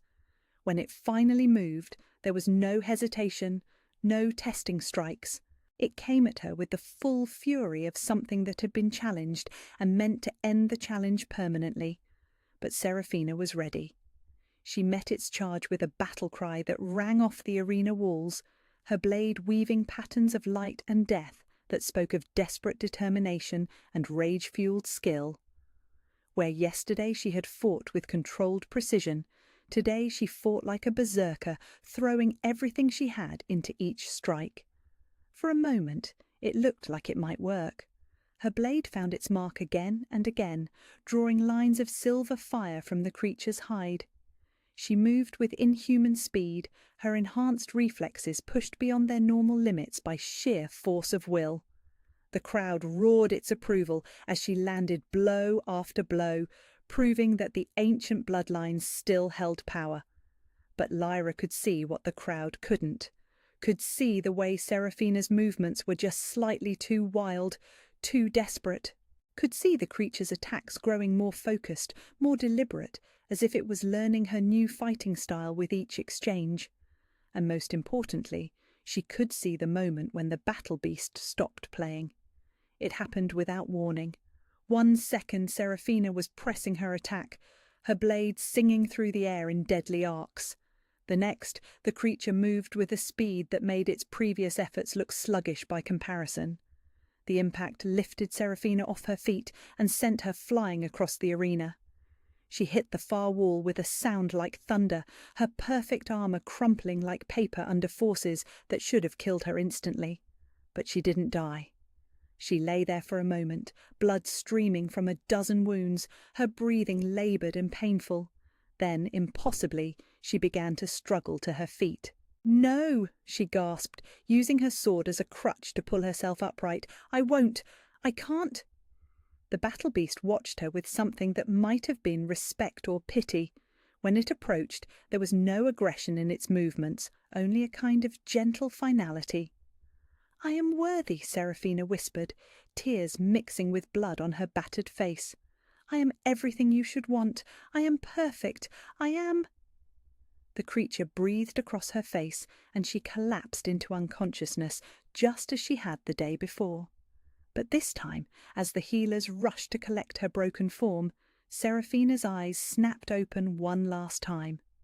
Her gaze swept the crowd until it found Lyra, and the hatred blazing in those golden depths was enough to make Lyra step backward in shock. "This isn't over," Seraphina mouthed, her lips barely moving but her meaning crystal clear. Then the healers carried her away, and the arena fell into stunned silence. "2 attempts," someone whispered in the crowd. "She tried twice and failed twice." "The ancient bloodlines aren't enough," another voice added, thick with disbelief. "If Seraphina can't pass the trial, then who can?" Lyra found herself backing away from the arena, her heart hammering with fear that had nothing to do with the battle beast display of power. The look in Seraphina's eyes had been that of someone whose entire world had collapsed, whose fundamental beliefs about herself and her place in the universe had been shattered beyond repair. And somehow, impossibly, Seraphina still blamed her for it. She was so lost in her own thoughts that she didn't notice where she was going until she collided with something solid and warm. Strong hands caught her shoulders, steadying her, and she looked up to find herself staring into silver eyes that seemed to see straight through to her soul. "Lyra," Cale said quietly, his voice pitched for her ears alone. "Are you all right?" Yes, Your Majesty, I'm fine." But her voice shook with the lie, and they both knew it. "Walk with me." It wasn't a request, and Lyra found herself falling into step beside him as he led her away from the crowd, away from the arena, toward the quieter paths that wound through the pack grounds. "You saw something in there," he said, after they had walked in silence for several minutes. "Something the others missed." "I don't know what you mean." "Yes, you do." He stopped walking and turned to face her, his expression intense. "The battle beast isn't just testing strength or skill or bloodlines. It's looking for something else, something deeper. You know what that is, don't you?" "No," Lyra whispered, but even as she said it, she could feel the lie burning in her throat. "Lyra!" He reached out and touched her face, his fingers warm against her skin. "What are you so afraid of?" The question hit her like a physical blow because she realized she did know what she was afraid of. She was afraid of the way her wolf had been acting around him, the way it sang with recognition every time he was near. She was afraid of the impossible things Elder Morrigan kept hinting at, the way the arena stones seemed to hum with power when she walked past them.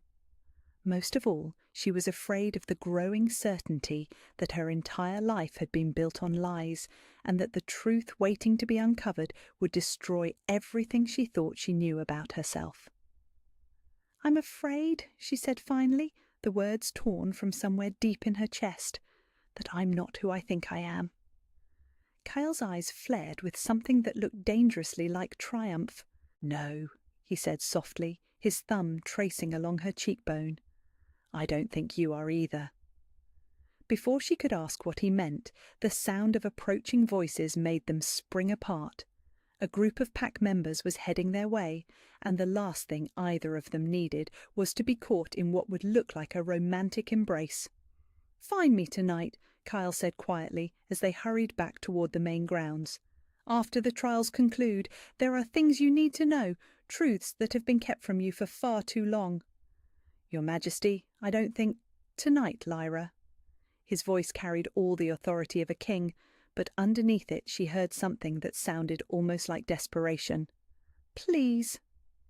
Then he was gone, melting back into the crowd of pack members and visiting dignitaries, leaving her alone with questions that multiplied like wildfire in her mind.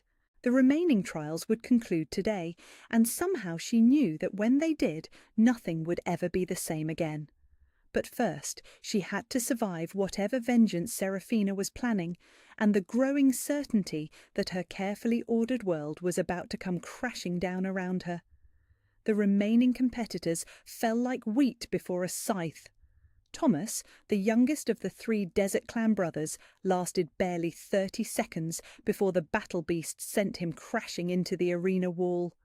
His brothers managed a combined effort that impressed the crowd, but ultimately proved just as futile. Their coordinated attacks meant nothing against a creature that moved like liquid shadow and struck with the force of avalanches. By midday, the trials were over. 7 of the strongest alphas in the Northern Territories lay broken and defeated, their dreams of glory reduced to bitter memories and scars that would never fully heal. The ancient arena fell silent except for the soft whisper of wind through stone and the occasional moan from the medical tents where healers worked frantically to save what could be saved.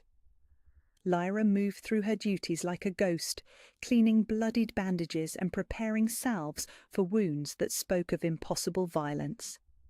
Her hands shook as she worked, partly from exhaustion, but mostly from the growing certainty that something terrible was building toward an inevitable crescendo. The battle beast had rejected them all, every competitor, including the one everyone had been certain would succeed. The creature had found each challenger wanting, dismissing their strength and skill and ancient bloodlines with casual contempt. So what was it looking for? "The trials have concluded," Alpha Prime Richardson announced from the royal platform, his voice carefully controlled despite the obvious disappointment weighing on every word. "The battle beast has tested our strongest warriors and found them insufficient for its purposes." A murmur of confused disappointment rippled through the assembled crowd. This wasn't how the trials were supposed to end. There should have been a victor, a champion proven worthy of the creature's recognition. Instead, they faced the unprecedented situation of total failure. However, Richardson continued, the ancient laws are clear. The trials will remain open until sunset. If any other warrior feels called to test their strength against the battle beast, they are welcome to enter the arena. The words hung in the air like a challenge no one wanted to accept. Who would be foolish enough to face a creature that had just destroyed 7 of their finest alphas?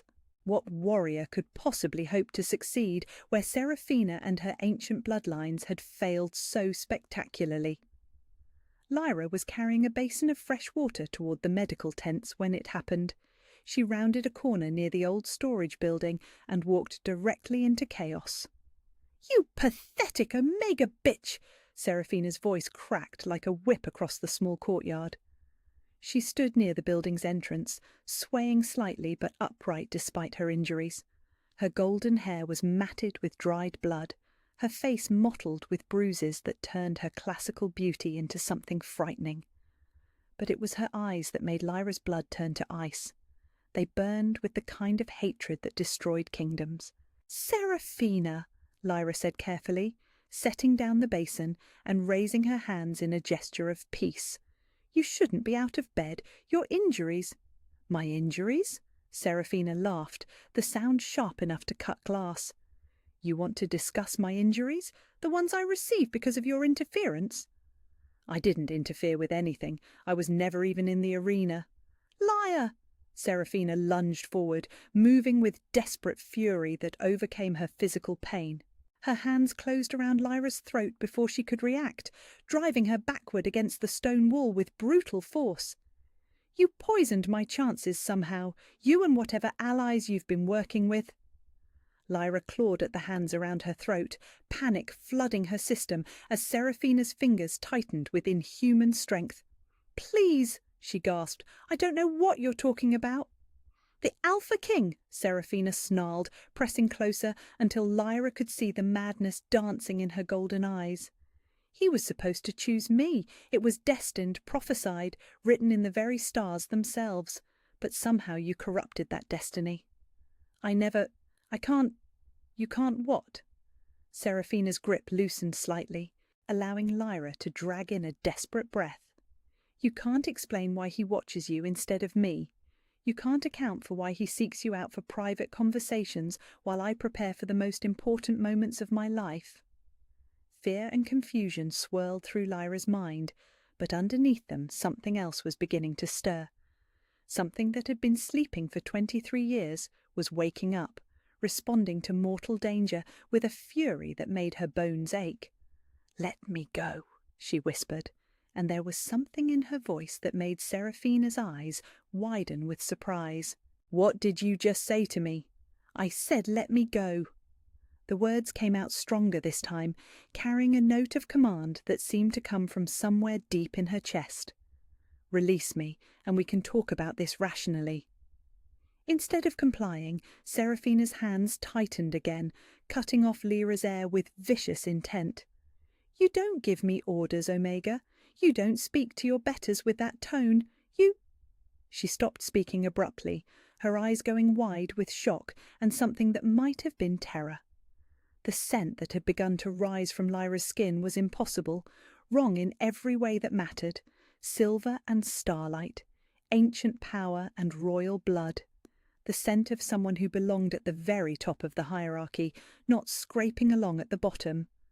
"What are you?" Seraphina whispered, her grip loosening as instinctive recognition warred with everything she thought she knew about the world.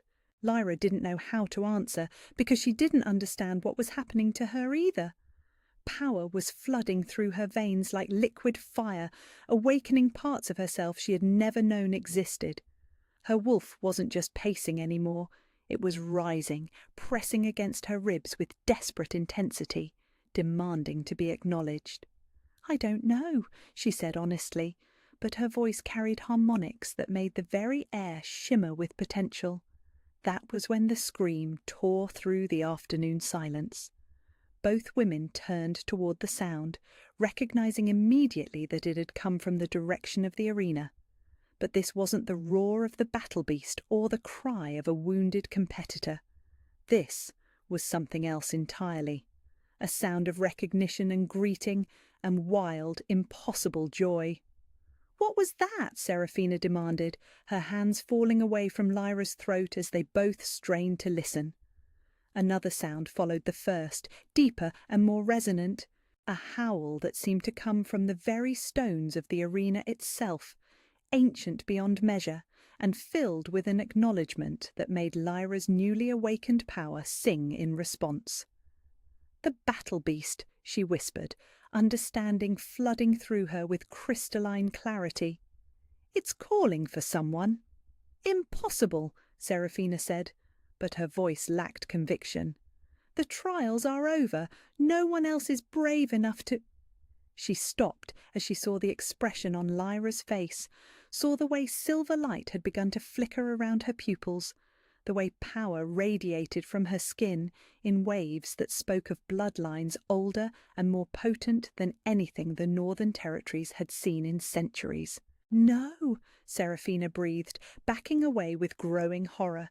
"No, this isn't possible. You're nobody. You're nothing. You can't be—" But even as she denied it, her wolf was whimpering in recognition, pressing itself low in submission to something that commanded respect on a level that transcended logic or politics or personal ambition.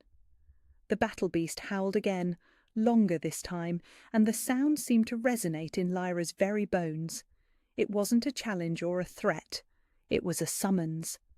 "I have to go," Lyra said, stepping away from the wall with movements that flowed like water, like music, like power given physical form.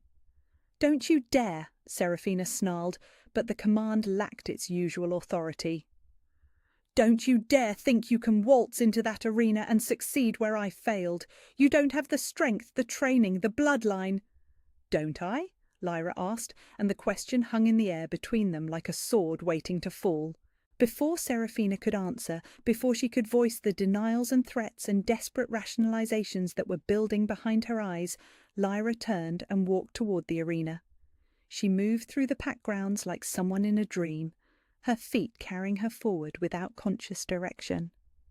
Pack members she passed stopped and stared, their expressions shifting from confusion to recognition, to something approaching awe as her scent reached them, and their wolves began to understand what they were witnessing. The crowd had largely dispersed after the conclusion of the official trials, but word spread quickly that something unprecedented was happening. By the time Lyra reached the arena entrance, dozens of pack members had gathered to witness whatever impossible thing was about to unfold. "Lyra?"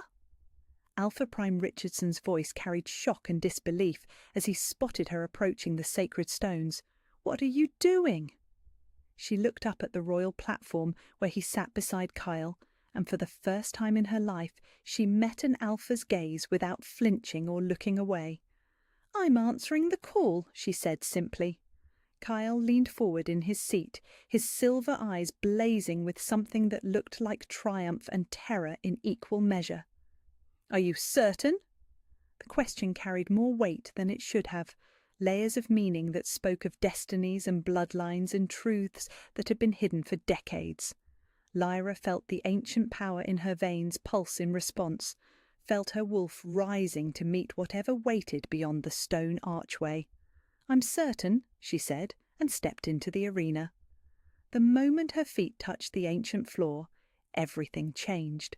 Power flooded through the carved runes, lighting them with silver fire that painted the arena walls in patterns of light that seemed to dance with their own life. The air itself seemed to thicken, charged with potential that made every hair on her body stand on end. And from the shadows at the arena's heart, the battle beast stepped forward to meet her. It was magnificent and terrible and utterly impossible, just as she had always imagined. But as their eyes met across the sacred space, gold encountering silver in a moment that seemed to stretch beyond time itself, Lyra felt no fear. Instead, she felt recognition. The battle beast approached her slowly, its massive head held high but without aggression. When it was close enough that she could see the ancient wisdom in its impossible eyes, it stopped and studied her with the same intensity it had shown every other challenger. But this time, instead of finding them wanting, it lowered its great head in acknowledgement, and the crowd went absolutely silent as they realized they were witnessing something that hadn't happened in over 1,000 years. The battle beast had found someone worthy. The question was, worthy of what? The silence stretched like a held breath, thick with disbelief and the weight of impossible things made manifest. Every eye in the arena was fixed on the tableau before them, the legendary battle beast, terror of 1,000 years, bowing its massive head to a girl they had dismissed as worthless only hours before. Lyra stood frozen in the centre of the sacred space, silver light still flickering around her pupils as power she didn't understand coursed through her veins. The creature's golden eyes held hers with an intensity that seemed to pierce straight through to her soul, and in their depths she saw recognition of something she herself couldn't name. Then the whispers began. "That's impossible," someone breathed from the crowd gathered at the arena's edge. "The Omega girl, how is she still standing?" "Look at her scent trail. That's not Omega, that's not even Alpha." "What is she?" The questions rippled through the assembled pack members like wildfire, shock and confusion warring with the evidence of their own enhanced senses. Whatever Lyra had become in that moment of awakening, her scent told a story that rewrote everything they thought they knew about their world. Alpha Prime Richardson stood slowly from his seat on the royal platform, his face pale with something that looked like dawning comprehension mixed with terror. Beside him, Kyle remained perfectly still, but his silver eyes blazed with an intensity that spoke of long-held suspicions finally confirmed. "Elder Morrigan," Richardson called, his voice cracking with strain. "I need you to witness this. I need you to tell me what we're seeing." The ancient woman appeared at the arena's edge, as if she had been waiting for this moment her entire life. Her pale eyes swept the scene before her, the submissive battle beast, the transformed girl radiating impossible power, the crowd of pack members struggling to process what couldn't possibly be real. "We are seeing the fulfillment of prophecy," she said, her voice carrying easily across the stunned silence. "We are witnessing the return of the lost bloodline." "That's impossible," Richardson protested, though his voice lacked conviction. "The royal bloodlines died out generations ago. The last true queen was killed during the Great Sundering, and her children were hidden," Morrigan finished calmly, "scattered to the far corners of the territories and raised in ignorance of their true heritage, hidden so completely that even they forgot what they truly were." Her gaze fixed on Lyra with something approaching reverence. until the blood called to itself, as it always does in the end. In the arena, Lyra felt the truth of those words resonate in her bones. The battle beast stepped closer, its massive form moving with careful gentleness as it approached her. When it was near enough that she could feel the heat radiating from its impossible fur, it did something that made the entire crowd gasp in shock. It knelt. Not the slight bow of acknowledgement it had offered before, but a full submission, pressing its great body low against the arena floor in a gesture of absolute respect. Its golden eyes never left hers, and in their depths she saw something that made her newly awakened power sing with recognition. Loyalty. Ancient, unquestioning, eternal loyalty to a bloodline it had been bound to serve since the first days of their people. "The beast recognizes her," someone whispered from the crowd, awe bleeding through every word. "It knows what she is." "But how?" another voice demanded. "She's nobody. She's been working in our stables, scrubbing our floors. If she carried royal blood, wouldn't we have known?"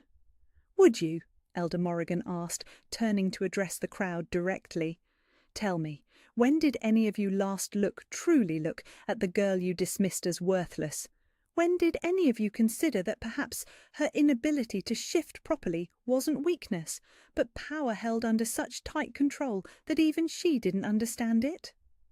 Lyra felt heat burn up her neck at the elder's words, but for the first time in her life it wasn't shame that flushed her cheeks. It was the beginning of something that might have been anger. "I tried to shift," she said, her voice carrying across the arena with newfound strength. "For years I tried. Nothing ever happened." "Because the power in your blood was suppressed," Morrigan explained gently. "Bound by spells old as the stones beneath your feet, designed to hide you until the time was right for your awakening." "Spells?" Richardson's voice was sharp with suspicion. Who would have the knowledge or the power to bind royal blood so completely? "Someone who loved her enough to sacrifice everything to keep her safe," Morrigan replied.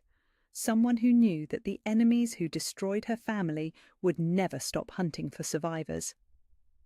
The implications hit the crowd like physical blows. If Lyra truly carried the lost royal bloodline, if she was the heir everyone believed had died with the last queen, then everything about their political landscape would have to change. Alliances built on the assumption that no true royalty remained would crumble overnight. "This changes nothing," Seraphina's voice cut through the stunned silence like a blade.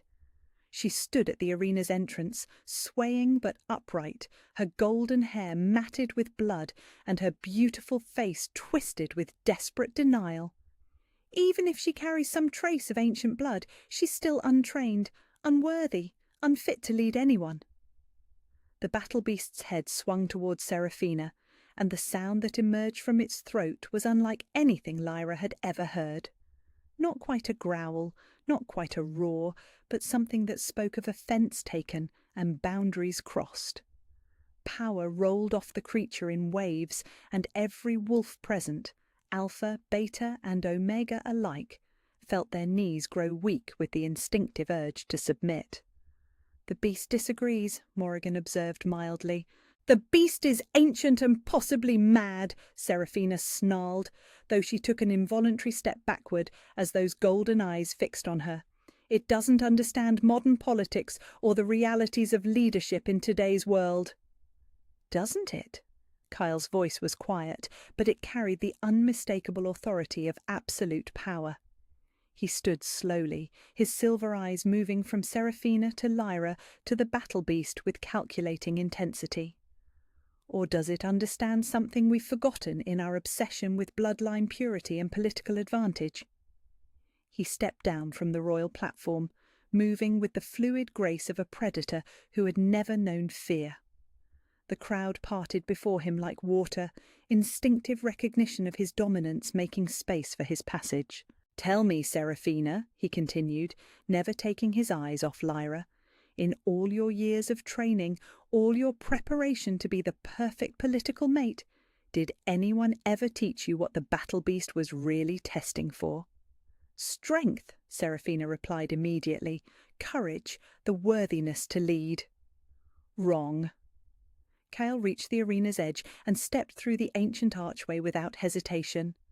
The runes carved into the stone walls flared brighter as his power mingled with the awakened magic already saturating the space. The beast tests for truth, for someone who knows exactly who they are, what they're capable of, and what they're willing to sacrifice for those under their protection. He approached Lyra slowly, his movements careful and non-threatening, despite the predatory power that radiated from every line of his body. When he was close enough that she could see the flecks of gold in his silver eyes, he stopped and studied her face with an intensity that made her skin tingle. "You've spent your entire life believing you were nothing," he said softly. "Worthless, powerless, deserving of whatever scraps of kindness others chose to throw your way." Lyra nodded, not trusting her voice to work properly. But that was never true, was it?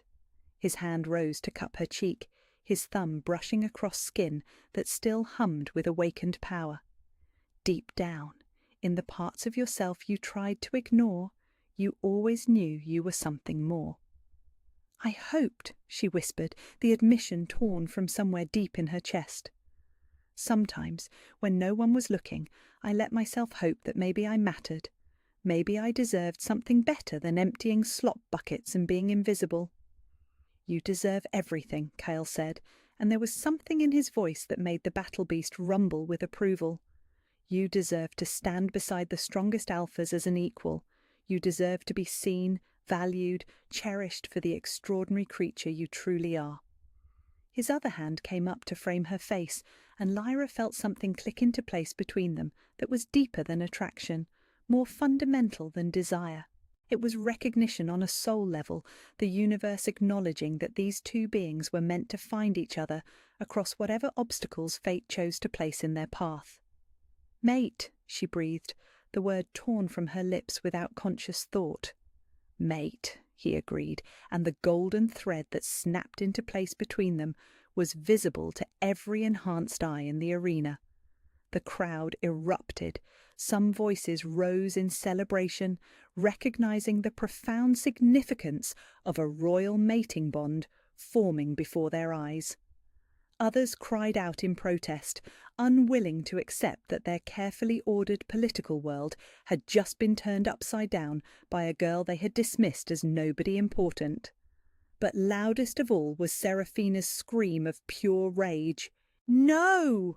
She lunged toward the arena floor, her injuries forgotten in the face of seeing everything she had worked for her entire life being claimed by someone she considered beneath her notice. "This isn't how it's supposed to happen. I am the one with the bloodline. I am the one who deserves to be queen." The battle beast moved faster than thought, placing itself between Seraphina and the newly mated pair with a protective fury that shook the very stones. The sound that emerged from its throat was no longer a warning. It was a promise of violence that would be swift and final if she took another step. "Stand down, Seraphina!" Alpha Prime Richardson's voice cracked like a whip across the arena. "You will not challenge what the beast has recognized, what the ancient laws have acknowledged." "The ancient laws?" Seraphina laughed, the sound sharp enough to draw blood. "What about the agreements we've made? What about the alliances that depend on the right political marriage?" "We'll be honoured," Kyle said calmly, though he never took his hands from Lyra's face or his eyes from hers, "by the true queen and her mate." He turned slightly, addressing the crowd without releasing Lyra from the intensity of his gaze. "Let it be known throughout the Northern Territories that the lost bloodline has returned. The rightful queen stands before you, acknowledged by the battle beast, claimed by royal blood, bound by mate bonds that transcend political convenience." His voice rose, carrying the full weight of his authority as Alpha King. "Any who would challenge her claim challenge me as well. Any who would threaten her safety threaten the stability of every alliance I have forged. Choose your sides carefully." The warning was clear, and most of the assembled pack members seemed to understand the implications immediately. But Lyra could see calculation flickering in some eyes, political manoeuvring already beginning as various factions weighed their options. This was far from over. But for now, in this moment, she stood in the centre of an ancient arena with the battle beast at her feet, and the most powerful alpha in the Northern Territories claiming her as his equal. The girl who had spent 23 years believing she was nothing had just discovered she was everything. The question was, would she survive long enough to learn what that actually meant? The moon hung low in the sky when Kyle finally found her. Lyra sat at the edge of the sacred grove, her back against an ancient oak whose roots had drunk from the same soil for over 3 centuries. The mate bond thrummed between them like a living thing, golden threads of connection that made it impossible for either of them to truly hide from the other. "You ran," he said softly, settling beside her on the moss-covered ground without waiting for permission. "I needed to think." Her voice was hoarse from the tears she had shed in private, away from the curious eyes and whispered speculations of the pack. "Everything I thought I knew about myself, about my life, about where I belong, it's all lies." The afternoon's revelations had shattered her carefully constructed worldview like glass hitting stone. She wasn't the worthless Omega she had believed herself to be. She wasn't powerless, wasn't invisible, wasn't deserving of the casual cruelty that had defined her existence for 23 years. She was royalty, the lost bloodline everyone believed extinct, the rightful queen of the Northern Territories, and she had absolutely no idea what that meant. "Not lies," Kyle said gently. "Protection. Someone who loved you very much, made sure you would be safe, even if it meant you would suffer in ignorance." "My parents?" The question came out smaller than she intended, carrying all the longing of a child who had never known where she truly belonged. "I believe so." He shifted closer, his warmth a comfort against the cool night air. "Elder Morrigan has been researching the old records since this afternoon. What she's found, it confirms what the battle beast recognized." Lyra closed her eyes, feeling the weight of destiny settling around her shoulders like a mantle she wasn't sure she was strong enough to carry. "Tell me." "Your mother was Queen Isabel of the Silver Moon Pack, the last true royal bloodline before the Great Sundering. Your father was her mate, a warrior from the Eastern Mountains whose strength was legendary even among alphas." His voice grew softer, more gentle. "They were killed when you were barely 2 years old during a coordinated attack by the Pack Lords who wanted to divide royal territories among themselves. But I survived." "You survived because someone, we believe it was your mother's sister, managed to spirit you away during the chaos. She bound your power, suppressed your scent, and placed you with a family who agreed to raise you as their own daughter." The family that had died in a hunting accident when she was 12, leaving her alone and defenceless in a world that saw her as nothing more than an unwanted burden. The irony was almost too painful to contemplate. "Why didn't they tell me?" The words came out broken, raw with old pain and new confusion. "Why let me suffer all these years thinking I was worthless?" "Because the enemies who killed your parents never stopped looking for survivors," Kale said, his arm coming around her shoulders with careful tenderness. "Any sign of royal power, any hint of your true bloodline would have brought them down on you like wolves on a wounded deer." She leaned into his warmth, drawing comfort from the solid strength of his presence. The mate bond hummed between them, offering emotional support that went deeper than words or gestures. "And now," she asked, "now that everyone knows?" "Now you have choices to make." His hand stroked through her hair, the simple touch sending shivers of connection down her spine. "You can claim your birthright, take your place as queen, and work with me to unite the territories under royal rule as they were meant to be. Or you can walk away, disappear into the wilderness, live quietly somewhere far from politics and power and the responsibilities that come with royal blood." The offer hung between them like a bridge to a simpler life, but even as he made it, Lyra could hear the carefully controlled pain in his voice. The mate bond would make separation agonizing for both of them, and they both knew it. "What do you want me to choose?" she asked.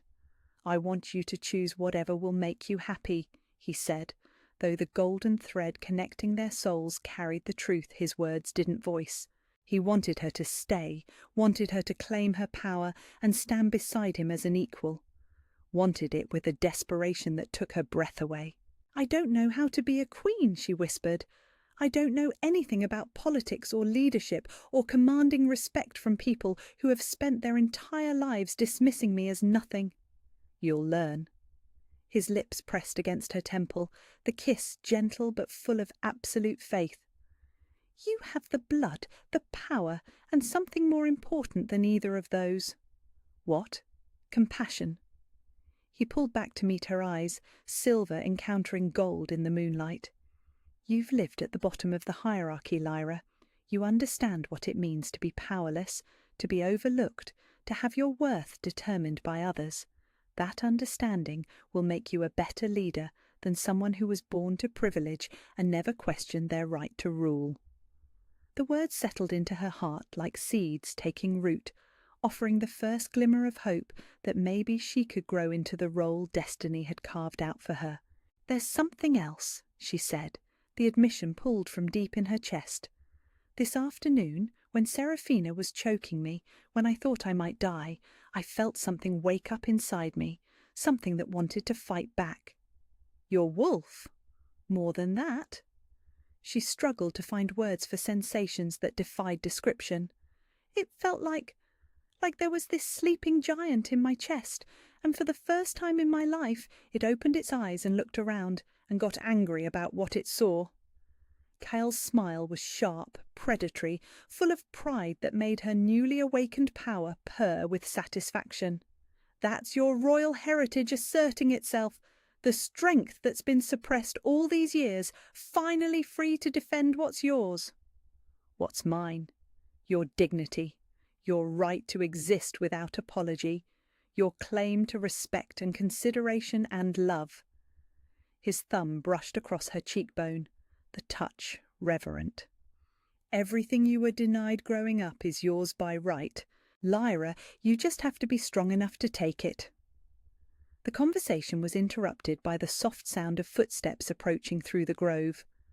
Elder Morrigan appeared between the trees like a ghost given form, her pale eyes reflecting moonlight as she approached their secluded refuge. "Your Majesties," she said, offering a formal bow that made Lyra's stomach clench with discomfort. "Please don't," Lyra said quickly. I don't know how to be your Majesty to anyone." "You are what you are, child, regardless of your comfort with the title." Morrigan settled onto a fallen log near their position, her ancient joints creaking with the movement. "And what you are is in considerable danger." The peaceful moment shattered like crystal hitting stone. Kyle went rigid beside her, his entire body shifting into predator alertness that spoke of immediate threats. "What kind of danger?" he asked, his voice carrying the cold authority of an alpha king prepared for war. "The kind that comes with political upheaval and threatened power structures," Morrigan replied grimly.